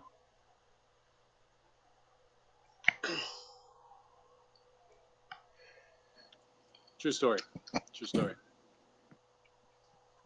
Now, what kind of censorship have you been running into lately? I know you've been jumping around, you've been Steam it and other problems. Oh God, too. yeah. Oh wow. So I spent 6 years, 7 years developing my YouTube channel, and I finally got to a point to where, I figured. Speaking of censorship, I'm seeing it on the back end. Yeah. Somebody is. It's either my streaming service or the cable company ISP is monitoring something. Yeah. Oh, sure. I've seen the same thing on my pages all day long. Like the counts are down, the like counts are down. It's probably because you have me on. Lovely. No, well, it's continually. It's like every 15, 20 minutes there's this lag. The data will drop and then it goes back up. It's not a buffer. It's not an encoder problem. I think. Yeah. I'm like, I'm on a 10-100. I'm not really a connection. tech guy, but yeah. I can tell you about the various forms of censorship that I've experienced. So it took me about almost 7 years to build the audience of people that follow my media. I've gone through stuff where one morning I'll wake up and I'll get 15 or 20 emails saying that I've been unsubscribed from your channel. I didn't see you in my feed and I had to resubscribe. So YouTube has, and it's done it to hundreds of other channels. They have this thing where if somehow you're not pleasing the corporate lords and masters at Google, they'll just unsubscribe you from hundreds and hundreds of your subscribers. The YouTube ad apocalypse happened, and I'm not going to get into that ad nauseum because it's very boring podcast. But YouTube fucked up basically and ran some racist ads and some violent ads like commercials on videos by accident, and then a bunch of their advertisers pulled their advertising. And what that means, and what I mean by a bunch of them is over 270 some of the world's largest corporations stopped advertising on Google or through YouTube, and YouTube decided to tighten up all of its algorithms in regards to what they'll allow ads to play on. So the net result for that, for me, is I can't by contract tell people how much I make on my YouTube channel because they can terminate my channel for that. But I was making a living wage after 7 years of busting my ass making alternative media. Now I'm barely surviving. I've gone through a 90% reduction in my monthly income because of the ad apocalypse. And if your content is political in nature, they put you in the back of the bus, for lack of a better term. But yeah, so I've been trying to diversify, and I hate asking people for money. I've been doing it a lot lately, more than I ever have. It's because I used to be able to depend on ad revenue from the video productions, because I think I do some of my work's good, some of it's just stupid. You know, it really depends on my mood. I mean, fuck. Sometimes I'll film I'll film animals outside. You know, and put that on my YouTube channel. Why? Because it's my fucking YouTube channel. That's why. I do what I want with it. You know, people a bitch are like, "Why are you filming squirrels?" I'm all, because squirrels are cute. Right? But anywho, so yeah, man, fucking squirrels are awesome. So I've been putting my stuff on Steemit. I'm very excited about the Steemit platform. I could talk to you guys about that if you want to know. Yeah, actually, kind of do, because I drop some money on a multi-streaming service, and I think they're on the back end of it. So you can tell us a little bit about that. Sure, man. Yeah. Steemit is a social network program that is, it's a social network platform that's kind of like very similar to Reddit in its structure, but it's in the blockchain, meaning it's tied to a cryptocurrency called Steem. And when people comment and upvote, and when they post to Steemit, they get a certain amount of steam power. Now, steam power is kind of like, if you're familiar with electricity, it's amps. Okay, the more steam power you have, the more your postings have influence. So, and so when you post, comment, or like, or get into discussions with people on Steemit, you are a small monetary beneficiary of your own work. Meaning that cryptocurrency can get traded for Bitcoin, or traded for another cryptocurrency, or traded for US dollars. So the longer you post and the more you post to Steemit, the more steam power you build. And you can set your rewards, because you get rewards every week. You can set your rewards to give half of your monetary benefit of what you post to steam power, and then half of it to your Steam dollars. And I think that's the way forward, because your media is voted on and funded by proxy of how many people look at it, by proxy of how provocative you are, how much people engage with your media. Now, that is the exact opposite of all the other social networks. Okay, you have Facebook and Twitter and all the other ones. Basically, what Mark Zuckerberg is doing is he's converting everyone's passion and their drive and their love and their mental energy into cash. Because there's a multitude of ways that Facebook can monetarily benefit from people posting to Facebook. But they don't give a single fucking penny to the people whose passion and drives and love and life energy is being converted into money for his monetary benefit. But Steemit, on the other hand, when you post to it, you have the potential of making a penny on your post or $100.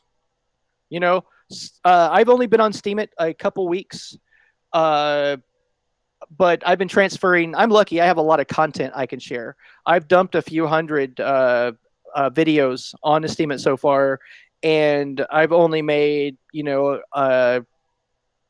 maybe I think about $200 off of what I posted to Steam. But still, that's $200 I didn't have. That if I was just posting all that shit on Facebook, I'd be getting nothing. And my content, my passion, my drive, my activism would be converted into monetary benefit for Mark Zuckerberg. Personally, I would rather my media benefit me monetarily and not Mark Zuckerberg, and therein lies my motivation for going to Steam It. Please do check out Mike Bluehair on Steam It. Yay! Fucking plug. Yeah, or just check out my YouTube channel too. Like, if you're not following, liking, and subscribing to my stuff online, I think it's possible that you might be an asshole. So don't be an asshole. Like, follow and subscribe to my stuff. You have quite a few followers. I was looking, it was like 15,000, something like that. That seems like a lot, but if you actually look at YouTube, I mean, there's people with millions. Yeah, I know. Yeah. I mean, there's like PewDiePie who he makes videos. Yeah. Like honestly, I love PewDiePie. Oh my god. I hate to say this. I love PewDiePie because he's so fucking weird and retarded at the same time. I'll tell you this. I love PewDiePie as well. I'm ready to get on this PewDiePie fan club. I didn't even know who he was until the YouTube ad apocalypse because I'm retarded. All I do is hang out with activists. If you're not some sort of an activist, I don't know how to talk to you. I just don't. Like, it's real hard for me. I'm kind of a social, I don't know, miscreant or whatever you want to call it. I just don't know how to activate a conversation or engage a conversation with someone who's a non-activist. So I don't consume a lot of non-activist media. But when the ad apocalypse came about and PewDiePie was bitching because one of his videos only made $200 in the first 20 minutes, I'm like, who is this PewDiePie dude? And I'm like, oh wow, this PewDiePie dude is fucking hilarious. I mean, he's amazing. I mean, like, yeah, I mean, like, if he was a chick, I'd marry him. Fuck it. Like, he's that funny. He has these like retarded videos of like him playing video games that just don't work right. They're broken. And then he has these other ones where he gets like the collectors. He gets these weird packages and starts playing with shit. Sure. Yeah. On his channel, dude. Like I would like get like 100,000 subscribers that day. I mean, it's just like his audience. He's like one of the most influential people on the interweb, and I had no idea who the fuck he was. I'm like, PewDiePie. Like, what the fuck? Like, well, that goes to show you about what people want to see. Like there was this we had some other people on the panel when we first started this show, and we're thinking like well, what are people gonna watch? We're like, what are we gonna do? Yeah. And we were comparing like our ratings versus what people were seeing, and I was just like, hey, look, I have this one, the Jazzman, the loop video that goes on for like 15 fucking hours. It just goes on and on and on and on. Oh, they had that on a loop with the gray, the guy from Lord of the Rings, the gray. Not the gray, just in a loop video. Gandalf. Yeah, they only had like maybe 14,000 people on this page. The viewer content on this loop video that only went around for a minute and then looped, 800. And it just started. I'm like, people like to look at senseless, dumb shit, Oh, sure. Absolutely. If you type cat meme, into Google Images and look at that. Or like, people want to watch a cat walk across a piano keys more than they want to look at political content. So that's it's just it's a human nature thing. I mean, I'm susceptible to it. I mean, fucking kitten. I mean, kitten. I mean, fuck. If I had a kitten right now, I'd probably stop the show. Like, I just walk off. Like, I'd play with a kitten right now. Fuck it. I'm a sucker, dude. Just give me cute little aminals. Oh my god. All right, I just signed up for Steam It. I'm gonna check out, what is it, Mike Bluehair? Yeah, man. Right on. Don't be an asshole.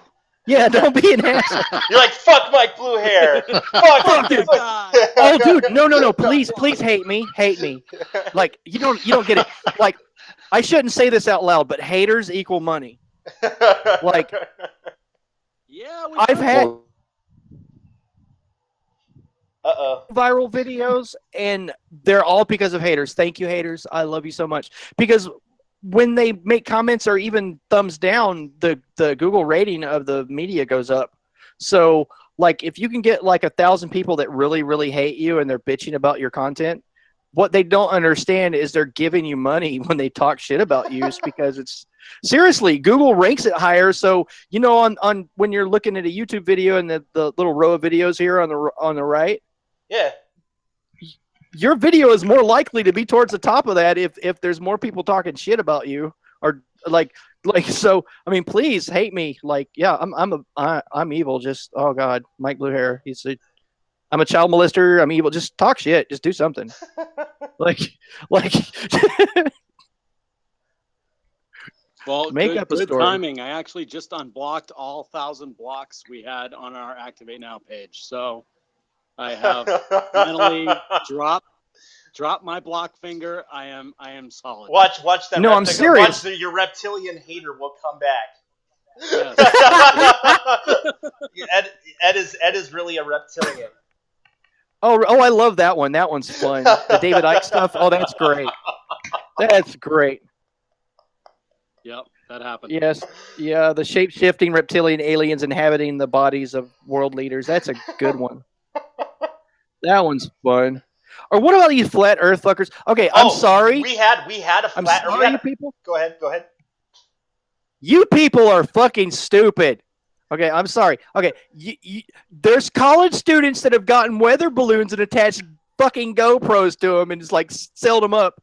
You know, I don't think anybody, you know, these motherfuckers are more concerned with their Red Bull and the next piece of tail they may or may not get, you know, at the student commons than, you know, trying to convince, you know, propagate the flat Earth not being found out about. Like, I mean, it's just fucking ridiculous. I mean, really? I mean, the Earth is flat. I mean, I have a fucking computer right here in front of me that I have access to, you know, more data than most kings and queens and royals that ever existed throughout the entirety of history. I mean, and yet there's these motherfuckers talking about the flat Earth. I mean, wow. I mean, just wow. I mean, well, we had one of them on our show, and when the show first started out, before we had this logo, we had a spinning Earth, right? And, yeah, it was just spinning as a flat earther was talking.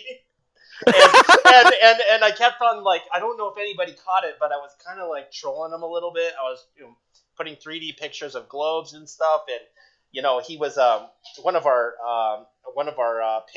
he's a part of our staff, and he was trolling him on the show, and he was saying, you know, he was asking him, like, how does the water stay on a flat Earth? And you know, he was being kind of like, you know, like getting into this guy's head, and he was, you know, he was saying, oh, well, there's walls holding in the walls on the edge of the Earth holding in the water. And then I kept on like saying water walls, yeah. Okay. I kept on saying, you know, that, you know, there's communication satellites up there in space. You know, I was gonna say, you know, the way that the dynamics of gravity is that everything tries to push towards the center, which you get planets that are shaped like ovals and ellipses and spheres. And he goes, well, those aren't real either. And I'm like, well, then how? Well, then what are we shooting up into space? He's like, oh, well, that's all a conspiracy theory. And I was like, where do they get these people? Well, so I've tried to explain daylight and sunset to flat earthers. And they don't get that. I've also used the example of Minecraft and said that go ahead and try to walk around the Earth in Minecraft. You'll never get to the end because Earth is round. Even with blocks, they know that it's round. Yeah. Wow. Yeah. Just well, since somebody asked me a question about police accountability, man, the flat Earth thing. I mean, I'm just picturing people, you know, with bibs drooling. Like, it would be easier. Like if the Earth was flat, you could literally tell somebody, "Hey, I need you to go walk that way." If you think the Earth is flat, And if it was, they'd fall off, and then we would have a better DNA selection. But yeah, usually I'm not pro-genics, or pro-eugenics, but well, in this case, I might make an exception. You know? Oh Lord. Does anybody know where the flat Earth? Like, I know like the history of like before Galileo and all that. There was a large amount of people, especially during the Dark Ages before the Renaissance, that thought that the Earth was flat. But how did it come to resurface in modern day age? Like now that I don't understand. That is a mystery that is like so mystifying that I dare not try and unravel that one. I don't want to pull at that golden thread because I fear for what might leap out and attach itself to my face and just impregnate my throat like one of those face huggers from Aliens. Just. I have a theory that the mainstream media decided that they were going to make it so that nobody would ever believe alternative news, to the point where nobody believes any news. And so now they think everything is possibility, like flat Earths.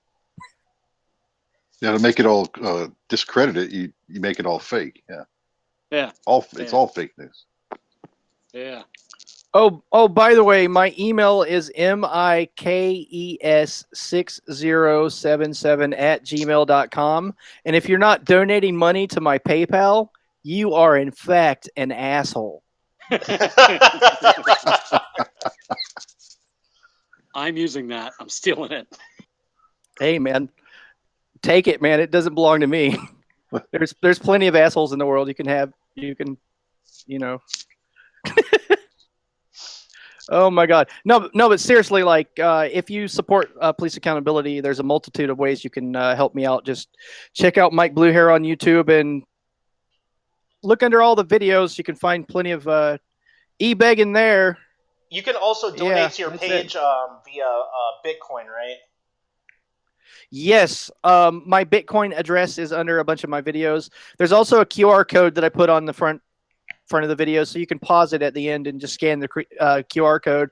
I've only gotten one Bitcoin donation since I started this Bitcoin thing. I just started the Bitcoin thing since the YouTube ad apocalypse, when I just got kicked in the balls. Well, I thought of the best way to explain what's going on with me financially. Okay, so I want you to imagine my ass is a Cheerio, and then I want you to imagine the biggest, hugest fucking black dildo you've ever seen. I want you to imagine that dildo just crushing the Cheerio to powder, and that's basically my financial situation right now. You're like, oh, my car is gone. Don't worry about that shit anymore. Oh, fuck. Oh, yeah, man. Like, man, I used to be able to afford, grass-fed ground beef to make my hamburgers. Now I'm eating like ramen noodles and hot beanie weenies. You know what I'm saying? It's bad, man. Like potted meat sandwiches is just wrong. Like, I'm having to eat weaponized food now, and it's just not right. Like, I don't want a lot. I don't want to be rich, but and it's my own damn fault for insisting on just doing alternative media as a means of surviving. But I'm stubborn. I would rather eat rocks and mud pies and be an alternative media journalist, be a cop watcher, than eat steak every night and have a 9-to-5 corporate job. I don't know. I just can't do it. It's not in the nature of my personality. I do freelance work with my video camera. I run ads in Craigslist sometimes, and I'll shoot like a band. I won't shoot them in the head. I'll shoot video for them. Or I've done wedding photography some. I've done, and that's intermittent work. It pays well because I have a specialized skill, but I can't get gigs every week or sometimes even every month. So depending on my alt media is basically all I have. So yeah, enough e-begging, but can't do Give it. me your It's money. not In the nature of my Yeah, personality. I do freelance work with my video. Can y'all see me? Like, Yeah. because it's getting dark in here. Yep. All right, cool.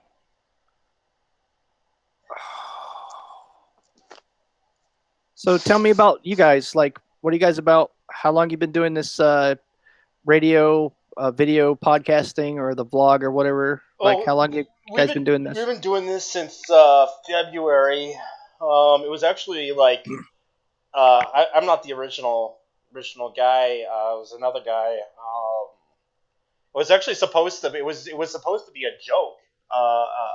A comeback to another show, and it kept on getting bigger and bigger, and then smaller, and then bigger, and we've had quite a few big people on here. Oh, nice. Like who? We've had Barrett Brown. We've had what's her name from the BBC reporter. We've had what was that guy from the Fifth Column was on here. Let me see. Max Eigen. Yeah, Max Eigen. Yeah. Oh yeah, Max Higgins, cool. Ed Higgins, yeah, Ed Higgins on. I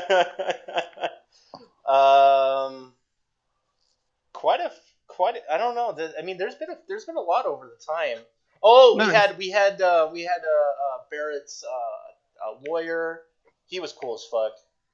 Oh yeah, that was good. Yeah. Also, we also have another big name in activism coming in.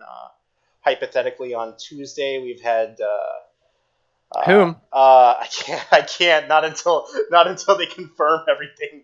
But that's just something to look forward to on Tuesday. We've also had Marty G's wife on here. Nice. Quite a few. Yeah, some Standing Rock people. Red Stick. Yeah. Oh, nice. Yeah, and speaking of which, Terrence is doing some stuff also. He was in the background. He hasn't been on in a while. We had those, but he's pretty busy. Those guys from Flint. Yeah. Yeah.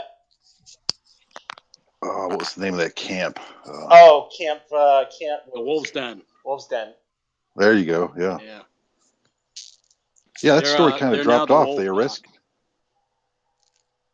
What was that? I'm sorry.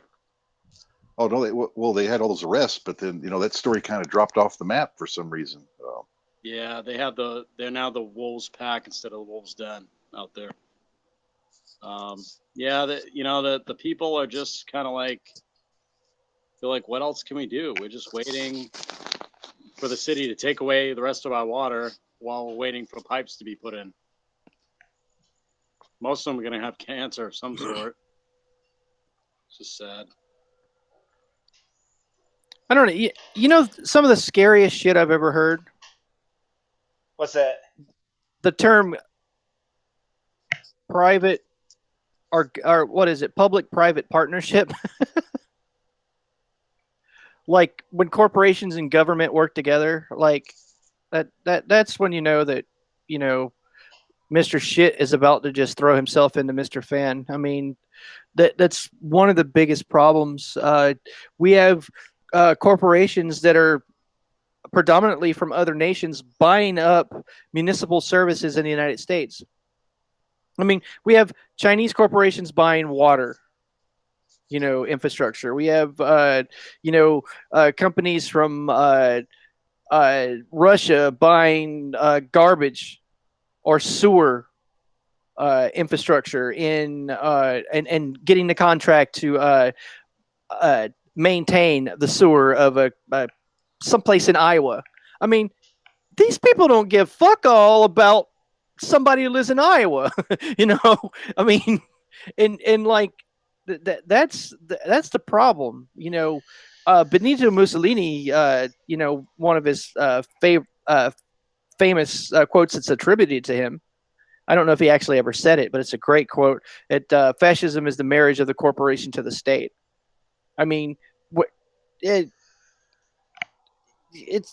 the dominant fucking institution in 21st century life is no longer government. It's a corporation. Yeah. Corporations, they're the dominant institution, period. And that's where the power is now. I mean, government is merely now it should look like NASCAR. Senators shouldn't wear suits; they should wear NASCAR with NASCAR shirts. Long sleeves with the patches showing what corporations are putting them in office. It's kind of disheartening. I mean, digressing back. I mean, it's one of the reasons why I choose to have an anarchist worldview is because I believe that we can evolve into something better.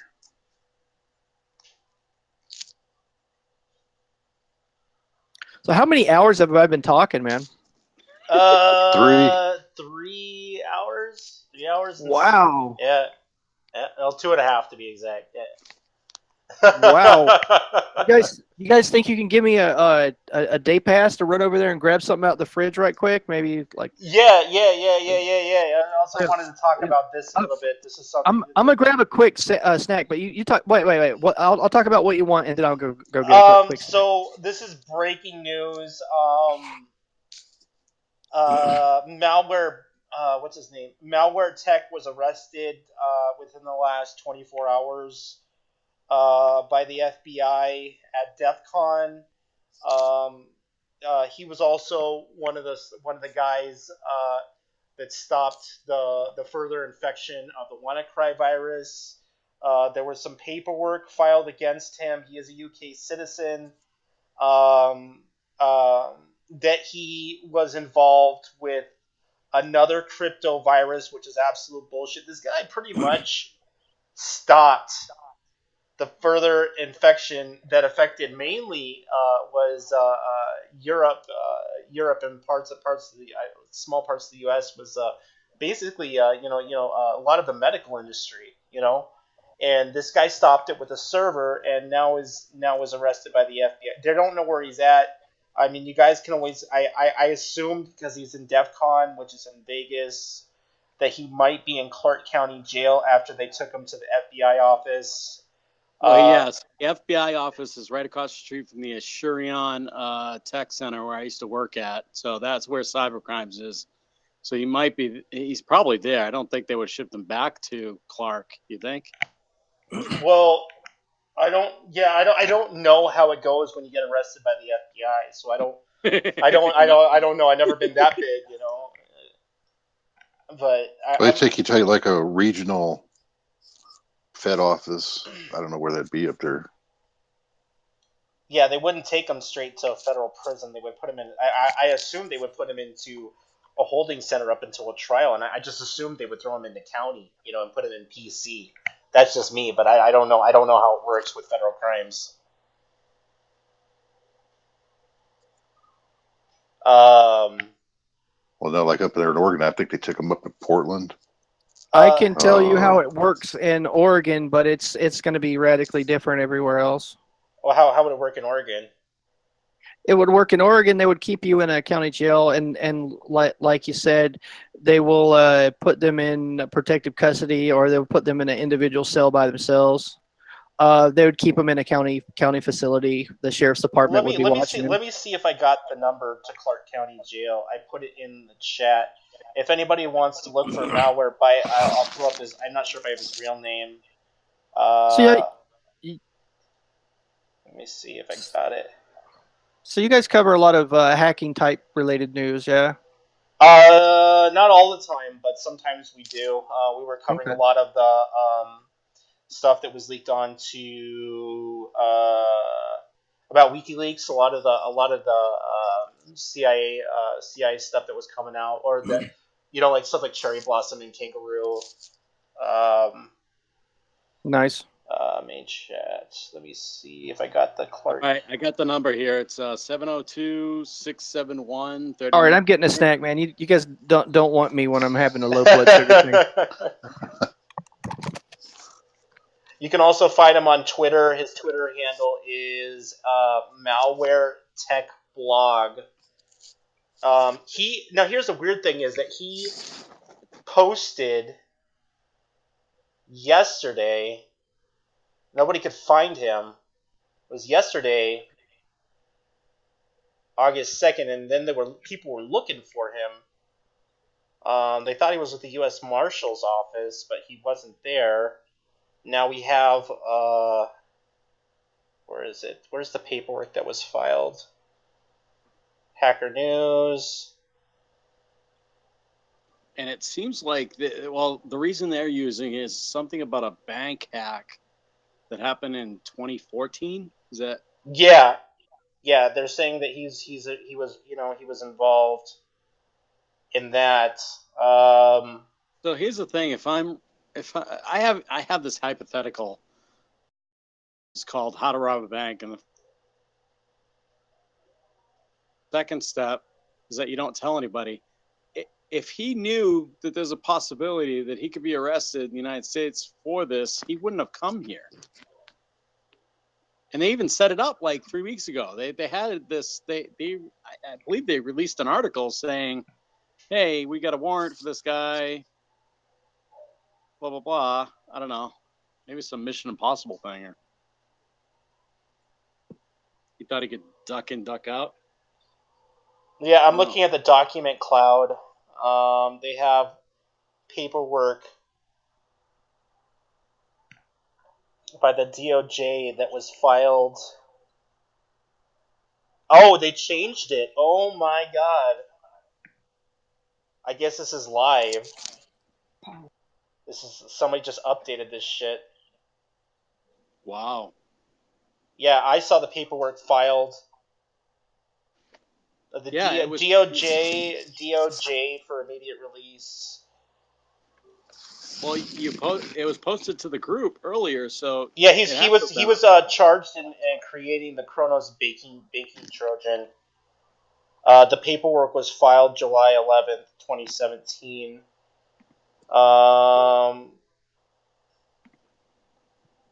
So is he out? Wait. This is for immediate release. Contact Dean. I have to look through this paper. A lot of it's just mumbo jumbo to me. Oh, this is not. I don't know if this is official.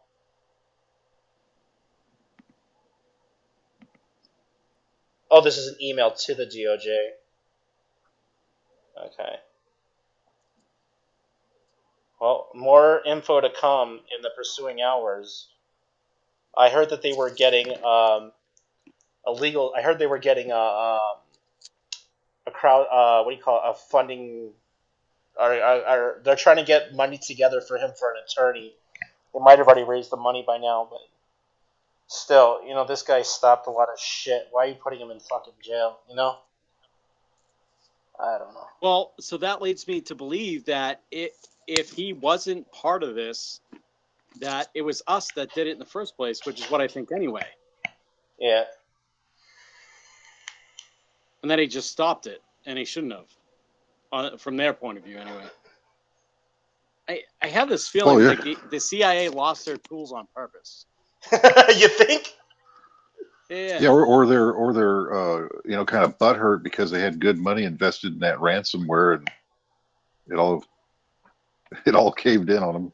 Well, yeah, they spent a lot of good time toppling governments and committing genocide. I mean, the effort and the time they put into making that money to develop those tools, it is not something to be messed with, Wasn't there another tool that was released today? Dumbo. Yeah, haven't looked into Dumbo yet. It's on my page, I think.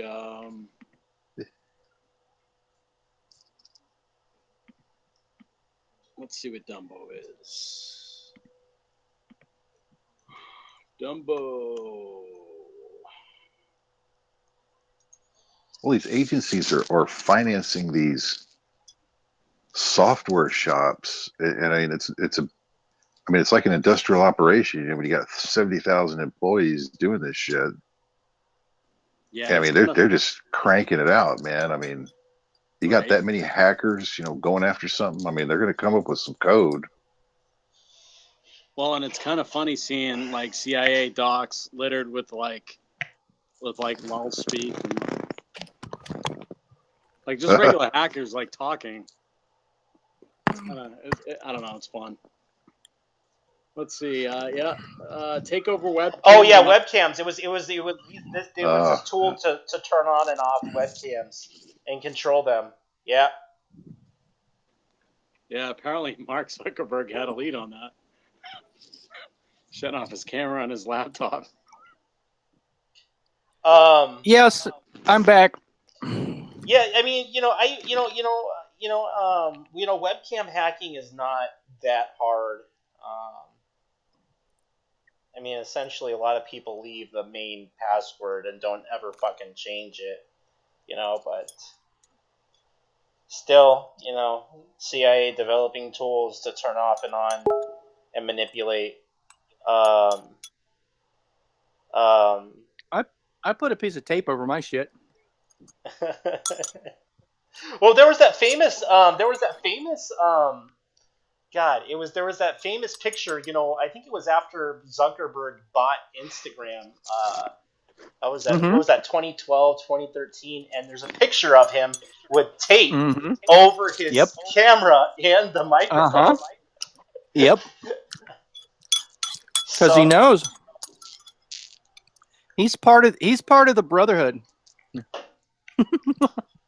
Yeah, he is. He's a Mason, Freemason. Well, I mean, if you want to go that far, you might as well just build like a Raspberry Pi without any of the.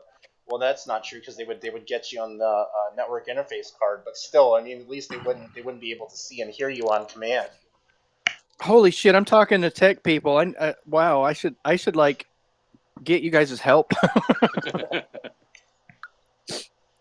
Oh, wow. What am I doing?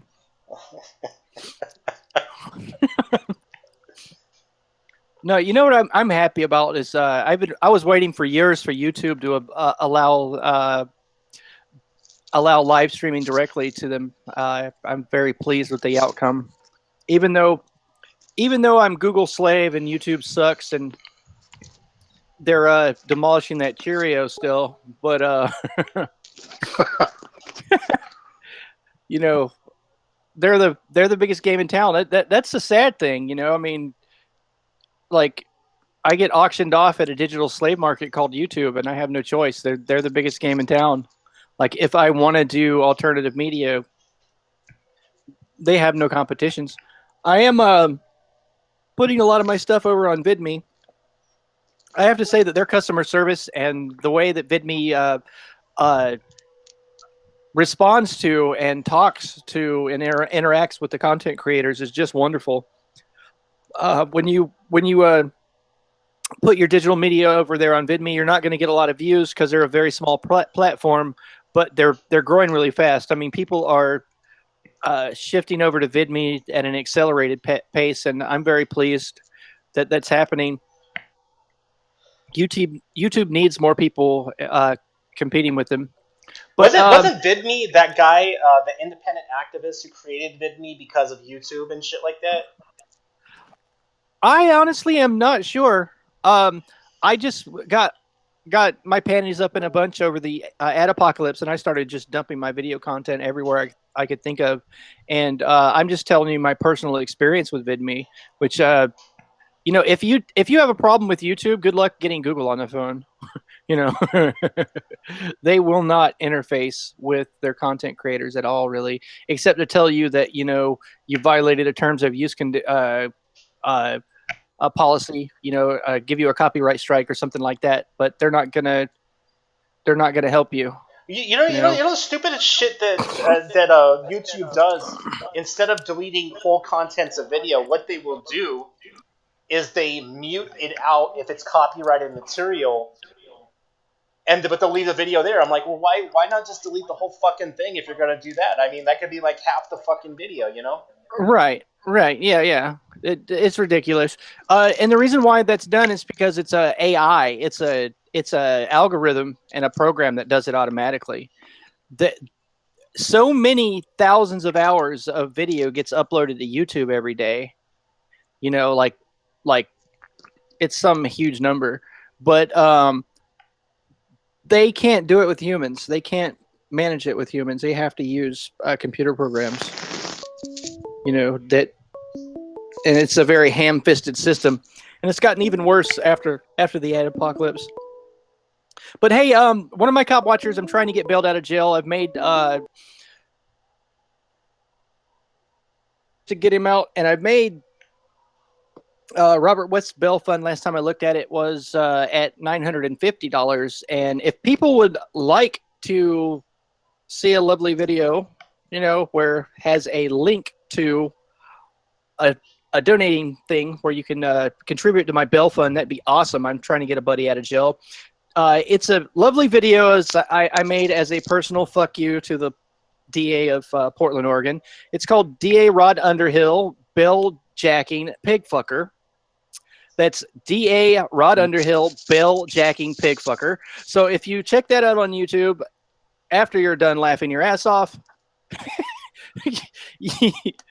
you can contribute to Bob's bail fund if you want to. I mean, I may have made reference to him having intimate relations with a hog in that video. It's possible that I said that in the video. It may have been said.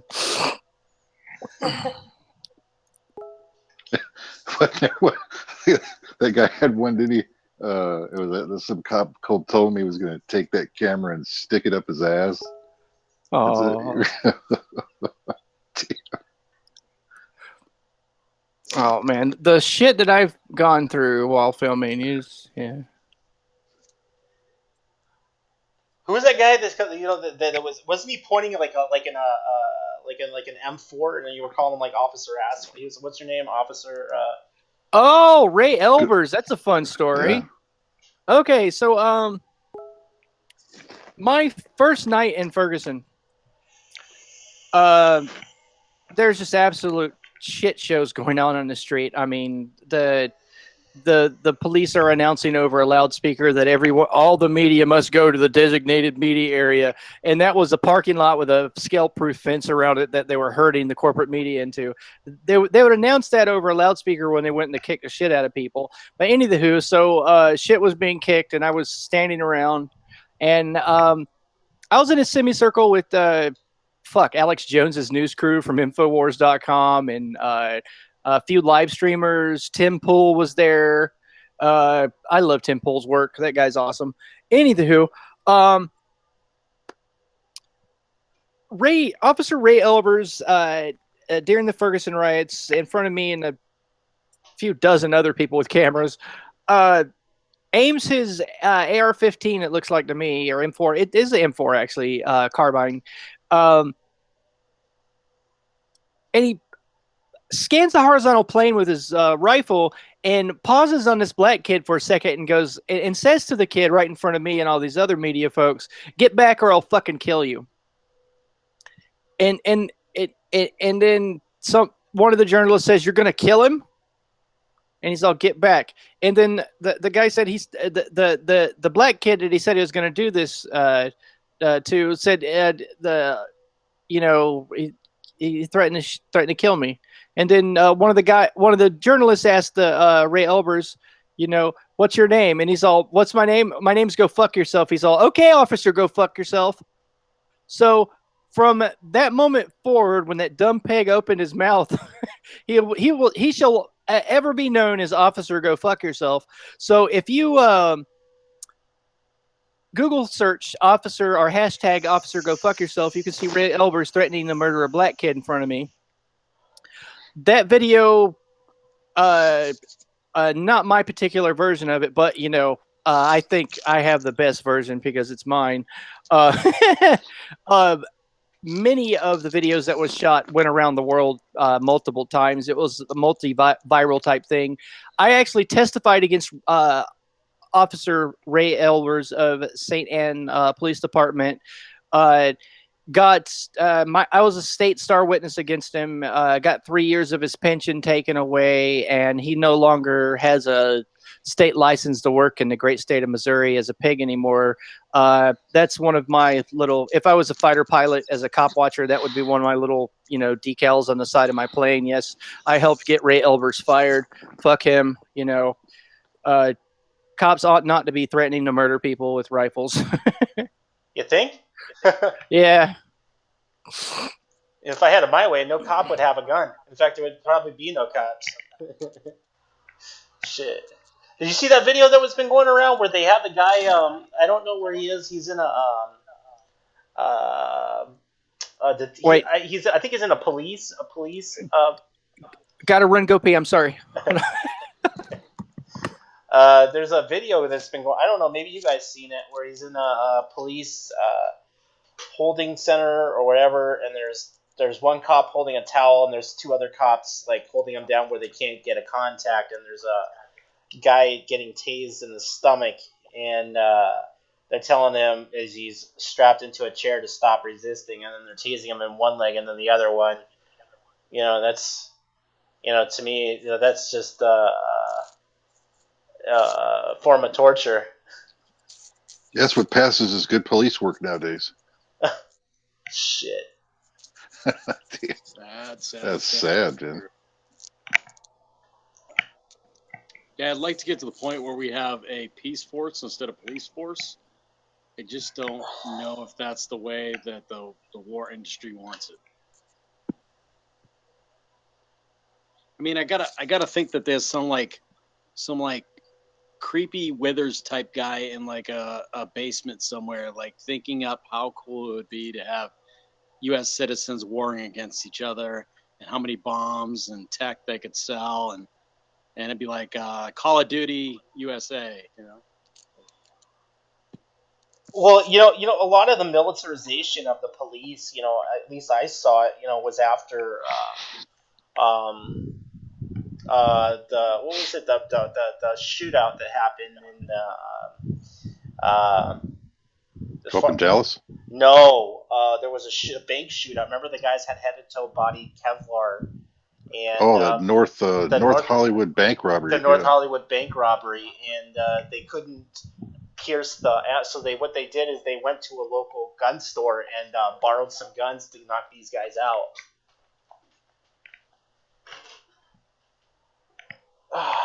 Now a lot of cops are authorized to have, was it M4s? M4s in the trunk? Mm-hmm. Yeah. I don't know. Yeah, probably armor-piercing ammo. Well, that's the other thing. I mean, over the years, remember during the Obama years here, they were stockpiling all this 2 billion rounds of ammo. Well, that was enough for like a 30-year Iraq war. It's like, really? They were giving it. They were giving it to the DHS. DHS put in an order for like was it a couple 100 million rounds or some shit? 2 billion. Shit. Yeah, that was one of the. Well, who knows what it is? That was a couple of years ago now. But yeah, even that was enough for a 20-year Iraq-style war in America. I mean, they're getting ready. You're the enemy, Tyler. That's just all there is to it. Well, if they're not going to go, it's always the citizens that are going to be the ones that they're going to go after, because they're the ones that put them in power. It's always been the fear-mongering tactics.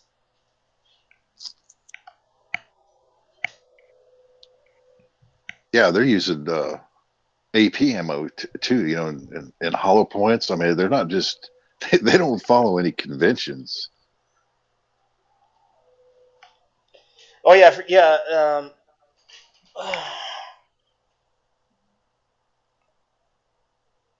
You would think by this day and age, they would have, non-lethal. They actually do have non-lethal non-lethal weapons that can take down a target, but yet they don't give them to, they you know what I'm saying, is that I honestly, this should be used more than, or at least even taken away from a standard issued cop. Like they have they were working on some kind of different ammunition that could almost do the same thing, but not lethally harm. Sorry about that, guys. Yeah. Oh goodness. Well, you know what you need there, Mike, was an ass master. You could have just sat there and taken a dump. Oh, that would have been Stepped on- awesome. Or that chair from Idiocracy. You know what my favorite scene is when he comes crashing through the wall and his would-be lawyer stands up. What a lot of people don't understand is that easy chair that he's sitting in when he's watching Sweet Bang Tube is a toilet. When he stands up, you can hear it flush. So, Yep. so the guy's literally sitting in a toilet chair combination in Idiocracy when the sleeping pod comes crashing through the wall. You know that really great scene? It's so funny. I love that movie.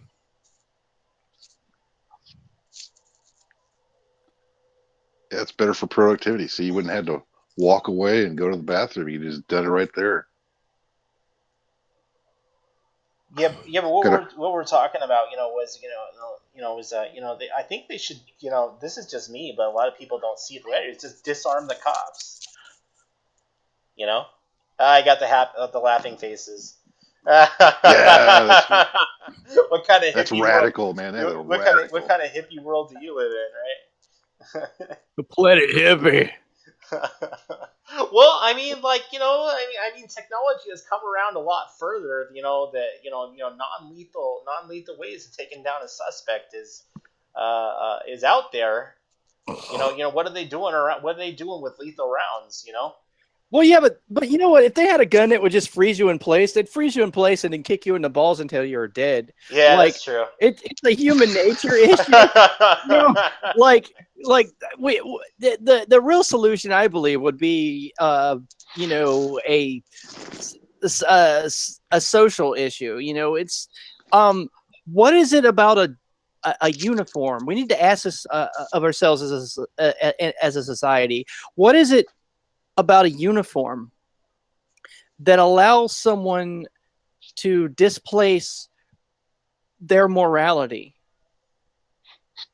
What is it about a uniform that allows people to subdue their empathy?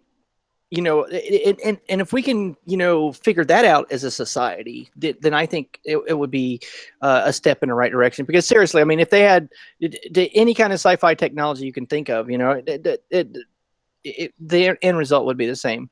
I mean, let's look at tasers for an example. Taser International has a massively huge lobby.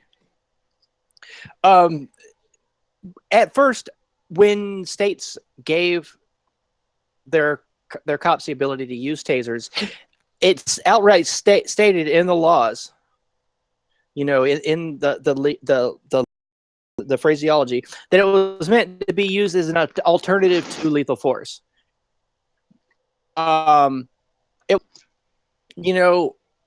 Make it so they use their guns less.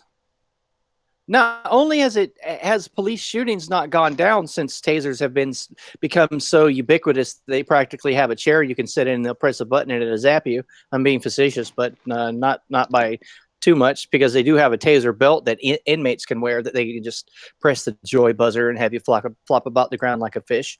But not only have tasers not,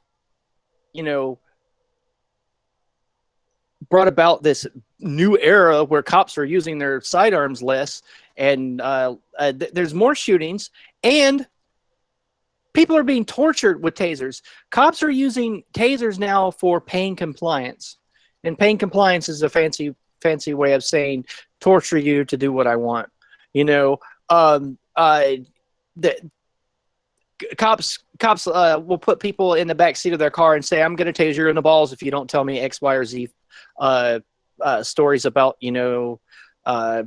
ex drug dealer down the street, or sit down and behave or you're going to get tased," or no, that it was meant to be used as a alternative to lethal force, not as a tool to punish somebody with. So I mean, we can use a taser as an example. I mean, if they had another technology like a foam gun that they could squirt on you and cover you in foam so you couldn't move, they'd spray it on people's faces and suffocate them. I mean, it's a human nature problem, really. I mean, if you take the guns, they'll just beat people to death or stab them, Yeah, or run them over with their cars. I would rather see swords and bow and arrows than see guns. I'm okay with that. I can at least have aesthetically, it looks cooler. Yeah, and I can. You're getting into a sword fight with the cop. Right. How about let's just give them all big rubber dildo. A big purple 3-foot semi-flaccid just wiener dog to hit people with. That'll fix it, because they'll just feel ridiculous, as soon as they pull the weapon out, they're like, wow, I'm a fucking tool, right? That's your Cheerio crusher, huh? Yeah, like hand them all my Cheerio crusher. Yeah, there was some cool shit that they came up with cops. I don't remember whatever happened to the technology, but instead of having these high speed pursuits, they were working on improvised rocket that had like skates on it, like kind of like a skateboard, and it had what was known as a mini EMP that would disable the electronics in a car, essentially turning it off. But I never saw that hit the streets. That's some cool shit, though. Oh yeah. Thou shalt not drive off on the freeway. Boom. I can't believe people are actually listening to me talk. This is crazy. Okay. Well, I mean, the other thing you got to think about here is if you take their guns away, you're denying them the right and the pleasure of doing what they do to you. Oh, sure. Yeah, I mean, they're not going to go for that because they enjoy that. They love beating up some slaves and getting their compliance with all these slaves that are out there. Oh, sure. So I'm wondering, the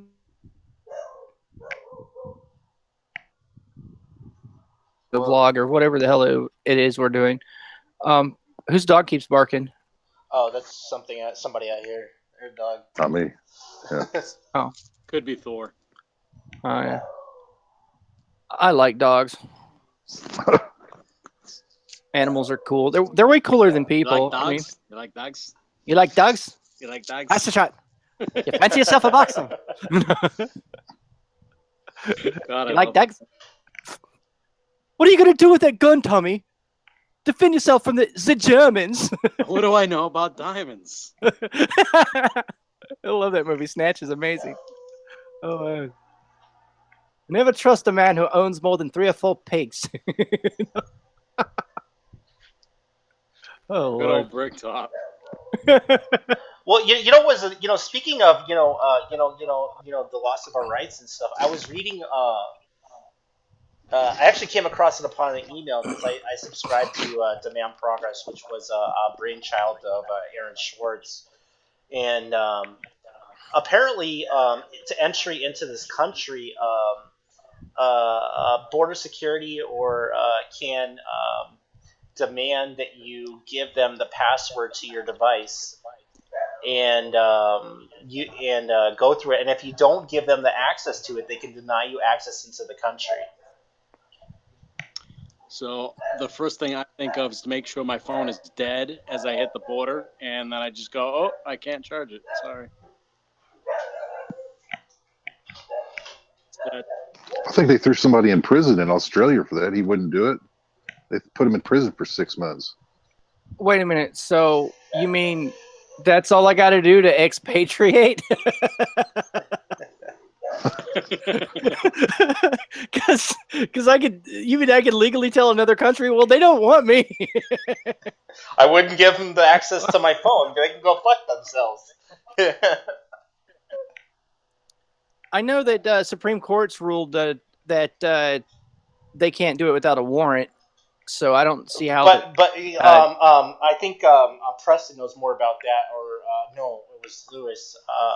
That the laws on borders or even entering it are complete. There's this gray zone before you actually enter the country. So there's something legally where they some legal statute that they've been using that where they can do weird shit like this. Oh, that's those supposed constitutional free zones within 100 miles of a border or a waterway. Yeah. Oh, I know about those. It's a 50-mile border, but close enough. But yeah, Those are warrantless, suspicionless checkpoints that they ask everybody if they're an American citizen. There's a lot of really great YouTube channels. There's guys that have made their whole media career just on checkpoint refusal. There's a interesting channel called 4409, and he's got hundreds of videos of himself just going through those checkpoints and telling them no. It's actually it's actually really awesome to watch.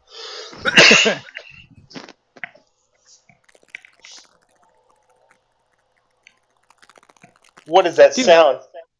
I'm blue. What the fuck? Oh. What the hell is that sound? Do you hear that? Yeah. Oh, that's creepy. It was like a reptilian or something. It's a creepy little girl from The Ring, dude. She's crawling across your carpet.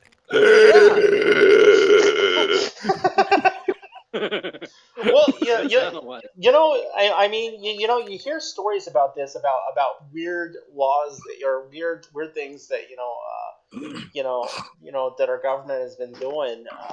It's only a matter of time before you don't even have access to. I don't know. You're gonna have to have a video camera installed in your house because the government doesn't trust you. Actually, in the UK, if you're on certain kinds of welfare, they do that already. In the United Kingdom, dude. Okay. Did you know that there's no free speech in London or any of the UK? They have a law called breach of peace. A breach of the Queen's peace, and basically, it's written so vague. If you use language that someone else feels threatened or disturbed by, or offended by, you're in violation of the Queen's peace. Doesn't matter the words you say. So it doesn't matter if you drop the N-bomb or you say, I like fruitcake. If you said I like fruitcake in a way that made someone feel threatened or offended, the police could actually take you to jail for breach of peace. And it's at the officer's discretion. And I've talked to Britons about it, or people from the United Kingdom, and they're like, but see, the police do that, and they can tell if things are going to get out of hand, and then it's a way to give them discretion so that they can keep everything peaceful. I'm like, but what about free speech? I mean, I can't say I don't like fruitcake under certain situations. I mean, it's just wrong, man, and it's so Orwellian. Or you want to have a lot of fun? Talk to somebody from the UK about the video cameras everywhere, and they will look you in the face, and they'll be serious, like they're not fucking joking. They make me feel safe. I feel safe. I feel safe if there's cameras everywhere. I'm like, what the fuck? Like they'll tell you that. I'm not fucking with you. Third generation. Yep. I mean, one day they're gonna feel safe by the dildo cam. There's gonna be like a dildo cam up there with a little fucking video camera in it, and they're gonna be like, oh yeah, my back is straight. I feel safe. Yeah. Well, remember when they were, the trap wire stuff was coming out that they have, that they were trying to incorporate, facial recognition software into a lot of these CCTV or not CCTV to the cams that are everywhere. You know what's funny is that Greyhound bus stations all tied into the same thing. I remember that. Yeah, and LED lights with those Wi-Fi and they're using the shot detectors. And trapping all your data as you walk by on the Wi-Fi. Oh, and then they pulse too. They pulse them so that they put you to sleep. That's the weirdest shit. It's a patented pulse sequence. That's interesting. If you want to look at some of the very early research on how media would manipulate your mind, there was a guy back in 1968. His was a researcher. His name was Herbert Krugman, and Krugman basically he was studying brainwaves. He studied brainwaves. He did a baseline study of what your brain activity was when you were at rest, just relaxing. What your brainwave activity was like when you were reading. What your brain activity was like when you watched television. And Krugman, Herbert Krugman, I believe it's spelled with a K. You can Google it. He discovered that when he would attach an electrode to his secretary's head and compare her brainwave activity between at rest and reading and while she's watching television, that when she was reading, there was less alpha wave production than when she was watching TV. And it took about 30 seconds for her mind to go into an alpha pattern. Now, alpha wave pattern is what your brain is producing when you're at the edge of dreaming, deep states of relaxation, and the edge of hypnosis. Uh-huh. So as far back as 1968, TV has been putting people's brains in an alpha wave pattern. And that's scientifically demonstrable. I heard it was related to the what is it, 66 hertz? They call it the butterfly wave. Something like that. Yeah. I don't remember that sounds familiar to me. But yeah, I read about Krugman years ago, and Krugman was given millions of dollars as soon as he published that. By the ad companies, by the companies that manufacture TVs. All these guys just threw money at him hand over fist, going, what do you mean? We can what the people? He hypnotized them. They were right. I mean, and you could just only imagine the technology's evolved since then to get better and better. Or back in the 50s and the 60s, they would a lot of movie theaters would put in pictures of Coke and popcorn into like a single frame. Subliminal message. Subliminal messages, yeah. Also in Fight Club. Oh, sure. Yeah. I like the references to subliminals in Fight Club. Fight Club was very brilliant. Very brilliant film. It really was. Yeah, it was. I know this because Tyler knows this. Yeah. Well, I mean, they state a lot of the shit that goes on. I was saying this before the show. It states a lot of shit that goes on in society that we don't want to say out publicly. But it's true. I don't know. I'm an asshole, dude. I'm one of those guys on the bus that just ruins your whole fucking day. Yeah, I'm kind of known in the activist community here in Portland for being like the most obnoxious. So I mean, if the shoe fits, wear the motherfucker. You might as well just let it all hang out. But yeah, Be the meme. Yeah, fuck it. I meme in public. I know it's not good, but I do it. Like it happens. Oh God. So what about Poll, man? Or like, how about this?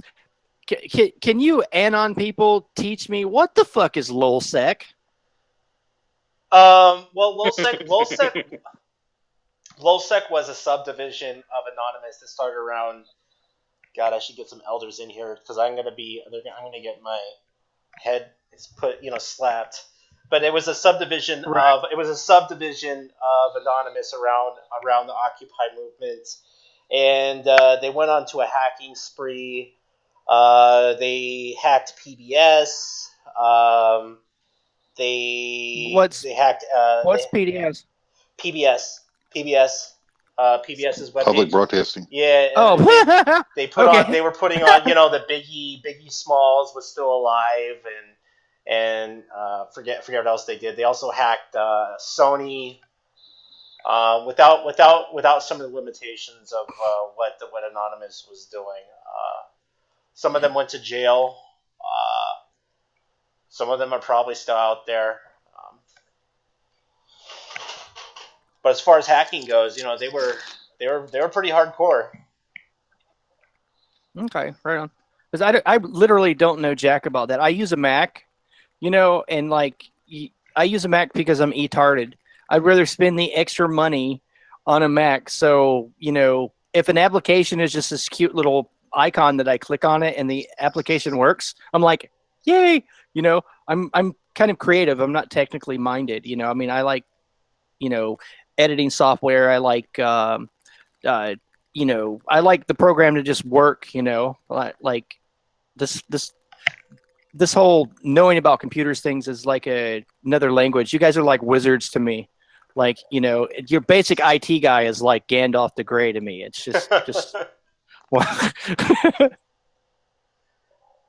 Well, I mean, I know where you're coming from, and there's and I'm not an expert on everything. There are some things that guys will come up with that I'll be like, you're fucking like Einstein, you know? Yeah. Yeah.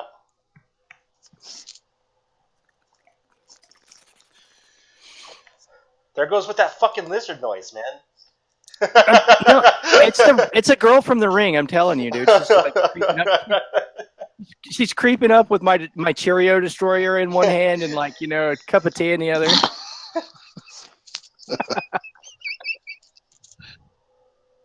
It's just not. No, I mean seriously. I mean YouTube has just gone to town on my leather donut. It's just wrong. I believe he said leather donut. Yes. So, what's the difference between a cop car and a porcupine? Don't know. I would never ever think about burning a porcupine.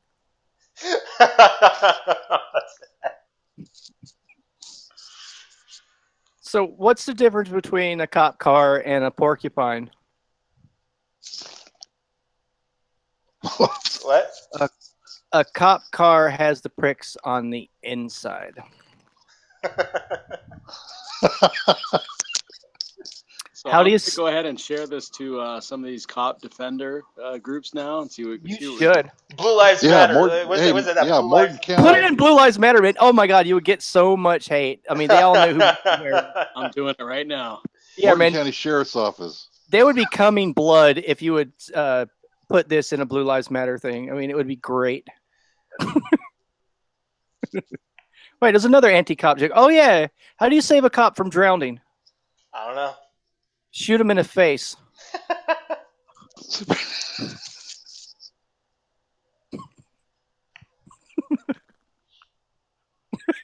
Okay, so I'm gonna put a disclaimer out there before we all get shot. That's just humor. I the only thing I'll ever with is my video camera. They're bad, and not all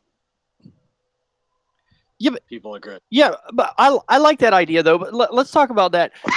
I'll believe that there's good cops when one arrest the bad ones. How about that? Like, bam. Exactly. Ooh. If I live in a house, so like if you have a bad cop, yeah, in your division, and this guy's a bad cop, and nobody's gonna go after him. If you go after him, you might get suicided or deaded. Right. So how do you do that without having a shootout in the precinct? That is actually a slippery slope, and I kind of have some compassion for him on that one. I won't mention the officer's name, but I know a cop that works out here in Portland, Oregon, just a regular patrol officer, and he told me something that I won't forget for a long time. I'm standing around in a rainy parking lot with him about 2.5 years ago, and dude looks at me in the face and he says, "Turn your camera off a second." And I'm like, "Fuck you."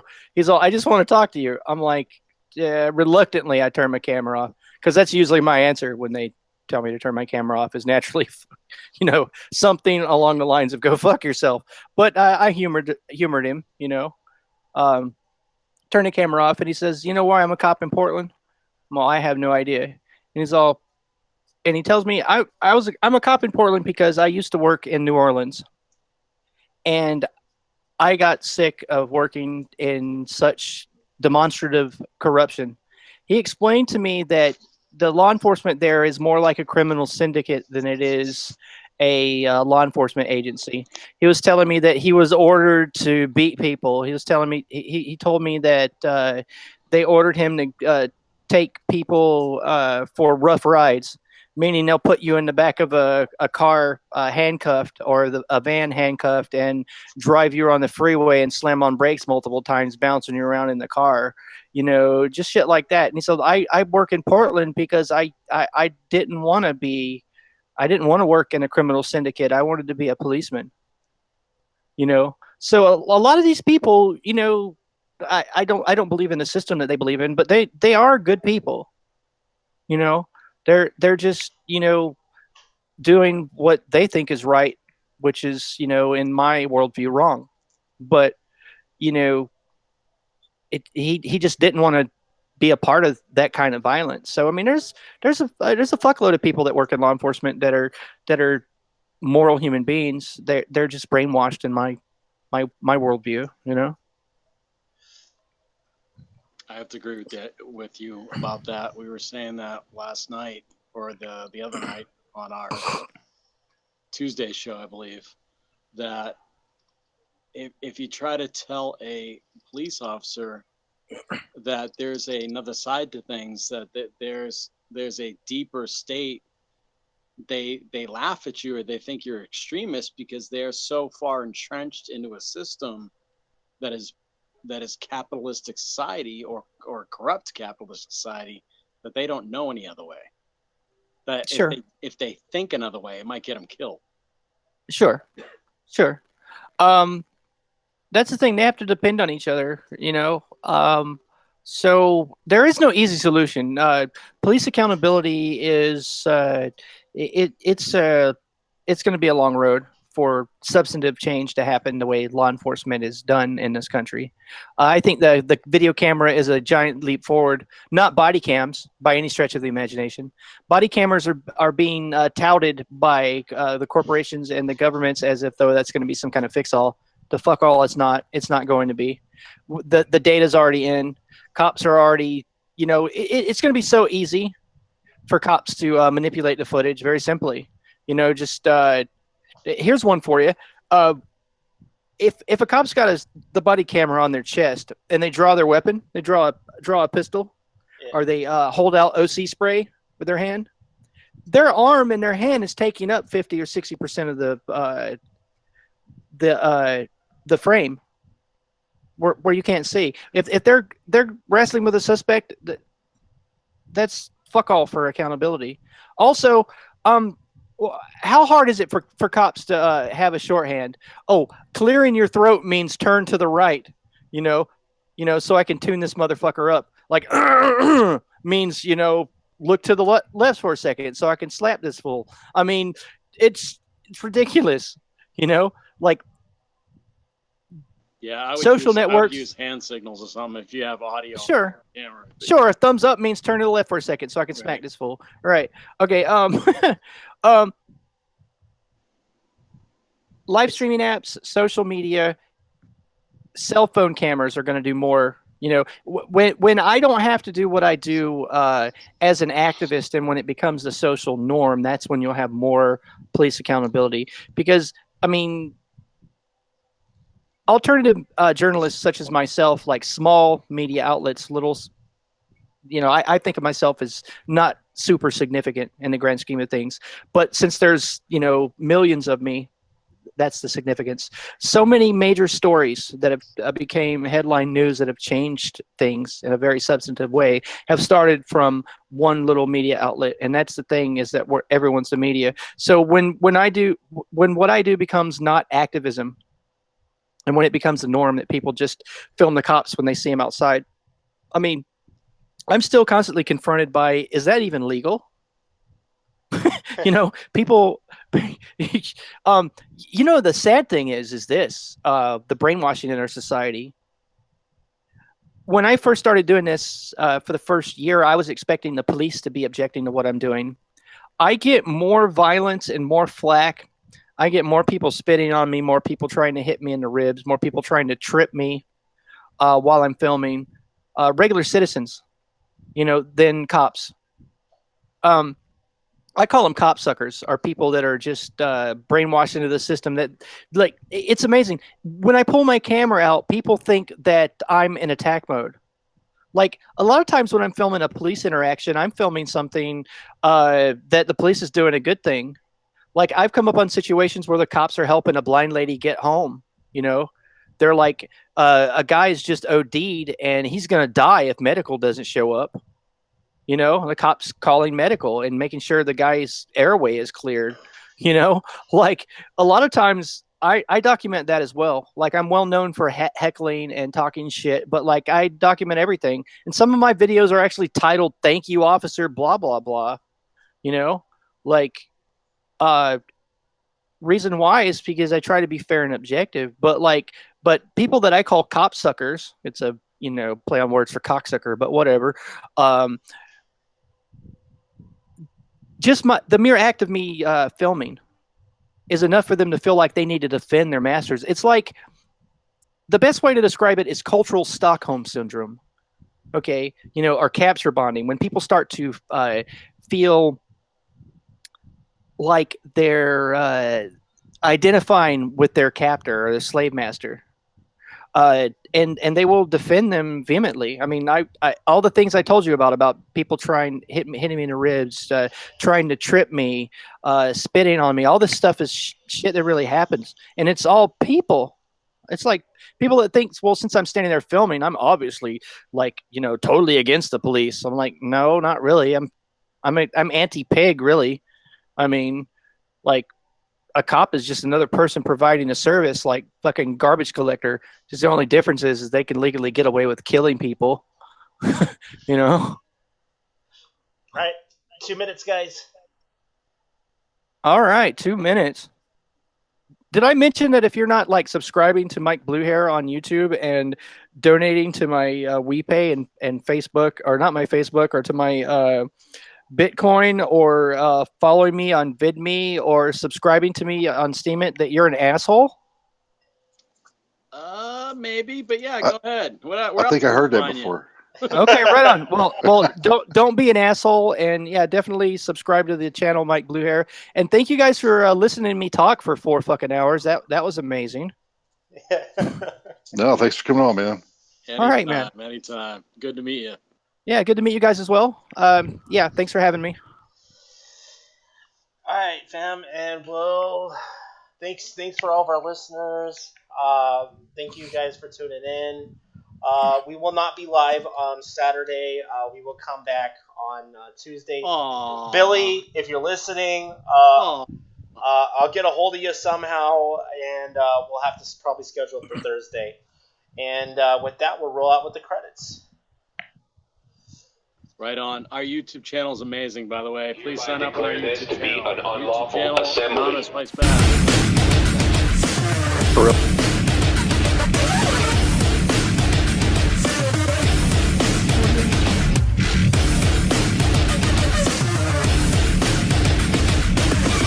I order all those assembled to immediately disperse.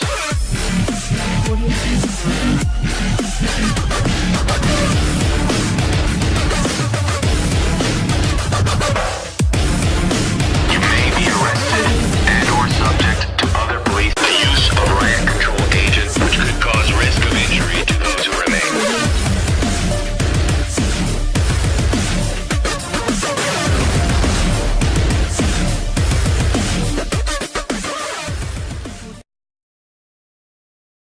I hereby declare this to be an unlawful assembly.